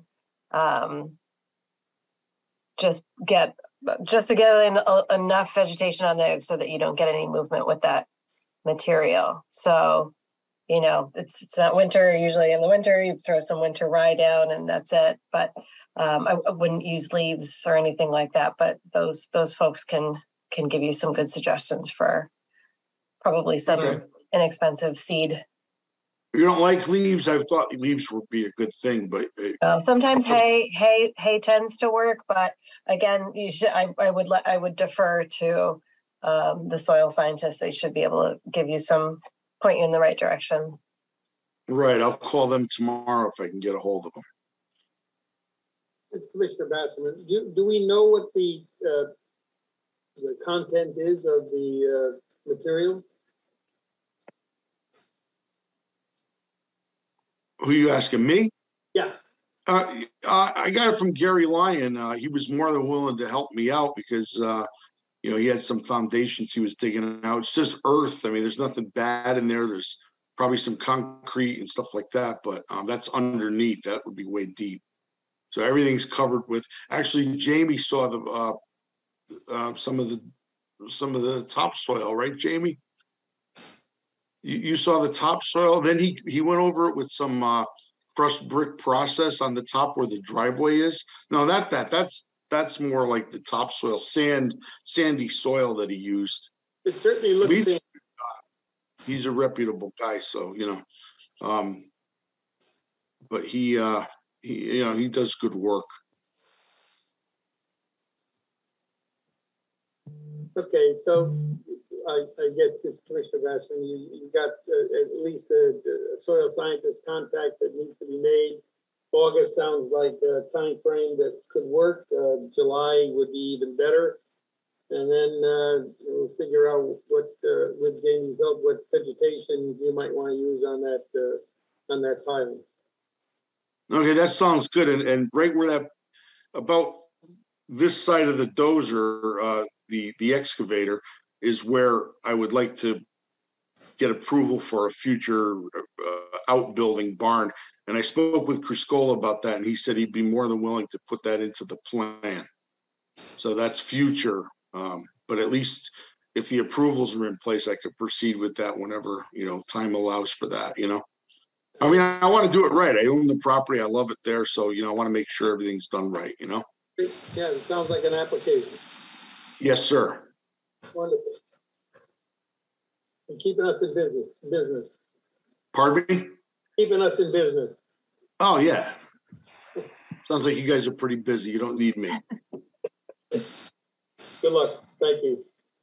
And my son's present too, right over here. I asked him to join me because I forget things and he remembers everything. So Jason over here. Good evening, everybody. Good evening. You'll remember this a couple of weeks from now when you can remind him, right? Right, exactly. Yeah. So it's also available for your viewing pleasure in our Dropbox. Okay. You got that. Thank you. Cease and correct 22-1201, 21 Brainerd Road, construction without permits. And we're skipping one. Okay, thank you, everybody. Where are we? We just did It'd be Huntington Drive. Road, I'm sorry. Cease and correct 220601, 20 Huntington Drive, removal of debris. Progress on restoration plan. Peter, I think you have both of your devices unmuted. Can you mute one of them? Yeah, you're on twice. Yeah, but I got the voice off, the audio off on the. Okay. I was hearing some static. I thought it was coming from you. Excuse me. Try one more time. 22-601. Nope. Can you hear me? Yeah, it's static. So. Just cause hearing continued from 12/8/22. All right, so after the last meeting, I sent a follow-up letter via certified mail and email to the property owner. I also tried calling them the following week to try and schedule the meeting that we had discussed at the last in the wetland meeting, to have on site with the owner, the wetland scientist, and inland wetland staff. Voicemail was full and I didn't get through and I didn't get a call back. I emailed the agenda and I tried calling again today to see if they'd be attending tonight. It does not look like they were able to make it. And they have not done anything on site. They were waiting for the meeting. I did get an email last minute and it says that they were trying to get a hold of the soil scientist to schedule said meeting. Sounds like they're available to come out June 14th. And he goes on to say that he is, I mean, if you want, I can screen share the email because I'm trying to read it and explain it at the same time. So I guess the question for the commission is, are you okay with giving an extension of the deadline of things that were to be done by May 30th to June 30th? Or does the commission feel that further action is required? What might those actions be? Well, I would say the next action the commission usually takes would be filing it on the land records. I mean, if it was the last letter that we were going to file it on the land records if we didn't have. Its failure to complete the actions listed above will likely result in the commission filing the cease and correct order on the land records. It wasn't affirmative. It didn't sound 100% affirmative at the meeting, so I didn't feel comfortable saying, making that judgment call. So how about the follow-up be, okay, we look forward to seeing you at the July meeting. Failure to do this will result in this being placed on the land records, and then the rest of the language may result in fines. I mean, we just had the year anniversary of this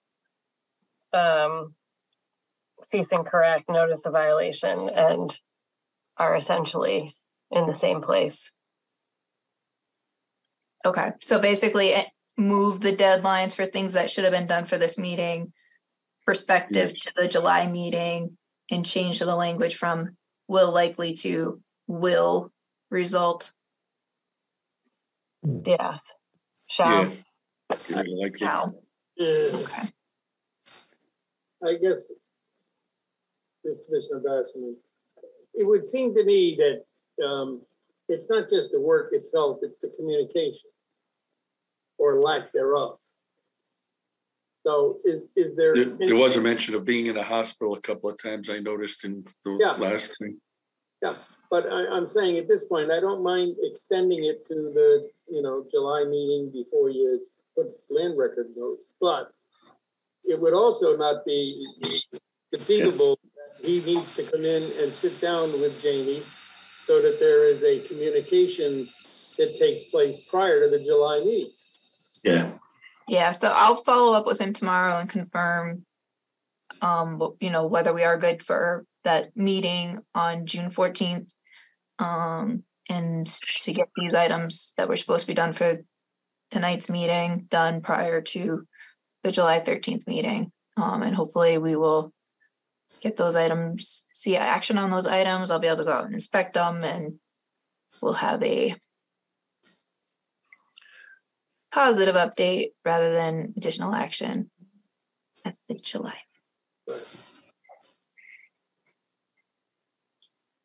And I'll send that via email and certified mail to the homeowner. Ah, 22-1201, 21 Branford Road, construction without permits. All right, Jamie Frederick and the wetland agent. So we have an update for this. We have a survey and we have a wetland delineation. Let's see.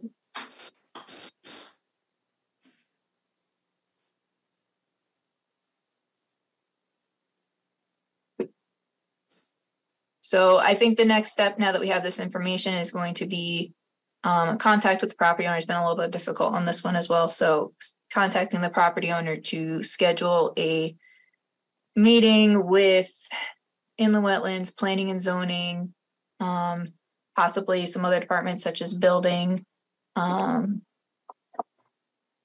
fire, maybe East Shore District Health, whoever feels it's relevant relative to the site plan, to discuss next steps, whether they are looking to remove and restore or trying to move forward with pursuing an application permit for the activities that they have started and would like to do on site. So is everyone seeing the survey? Yes. Okay. Yep. So existing house, and 2 structures under construction. The wetlands are all located just off site. You can see the erosion control location following basically the rear property line, in the 100-foot upland review area. So basically all of the activity is within the wetland upland review area. And then we have the wetland scientist report as well. I've not spent a lot of time looking at this. I haven't had it for too long, as you can see from the June 7th date. So I don't know if the commission wants to dive into it or just hear that update and have me bring it back after I've been able to organize that meeting. Yeah, I'm not diving anywhere now. Jamie, can I ask a question? Sure. What's your feeling about the erosion controls measures that are there now? Are you okay with them or no? I've been trying to get a hold of the property owner to inspect them because the last time I saw them, they still needed to be towed in. Were they towed in when the survey was done? Do you know? My colleague Mark did the survey. I'm not sure, but I can sure find out. That I think as far as what's there would be sufficient as long as it's properly installed. Towed in, and it wouldn't surprise me if it's not, but we'll find out. Yeah, I know when you first started to put it in, the ground was frozen, but it certainly is not now. Yeah, so sometimes we use wood chips to tow it in. The ground's frozen, but yeah. Okay. So Jamie Frederick and the wetland agent, does the commission want me to send, because I've been corresponding with him mostly via email while we're waiting for the survey. Do you want me to send a certified letter to update him saying that we've received the survey, we should schedule a meeting, and give him a time frame that has to be done by for discussing next steps and inspecting the erosion controls? This is Commissioner Rasmussen. Jamie, when is the meeting of all the parties? Is that a scheduled meeting or not yet scheduled? No, it needs to be scheduled, and the CEO is out next week and I'm out the week after that. So we won't really likely get too much traction on scheduling something until July, end of June, early July.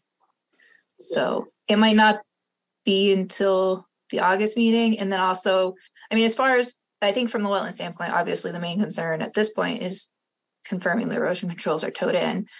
Although when I have gone out on site, I hadn't seen any active erosion issues, but certainly we want to make sure that it stays that way. Jamie, can you copy us on that correspondence too? Okay.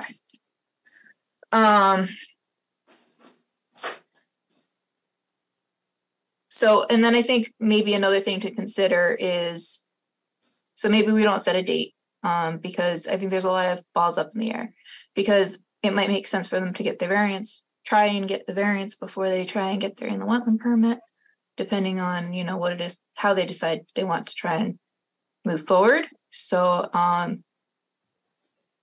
unless the commission has a time frame that they'd be wanting to specifically see that by. I don't know why August isn't still a reasonable date. Okay.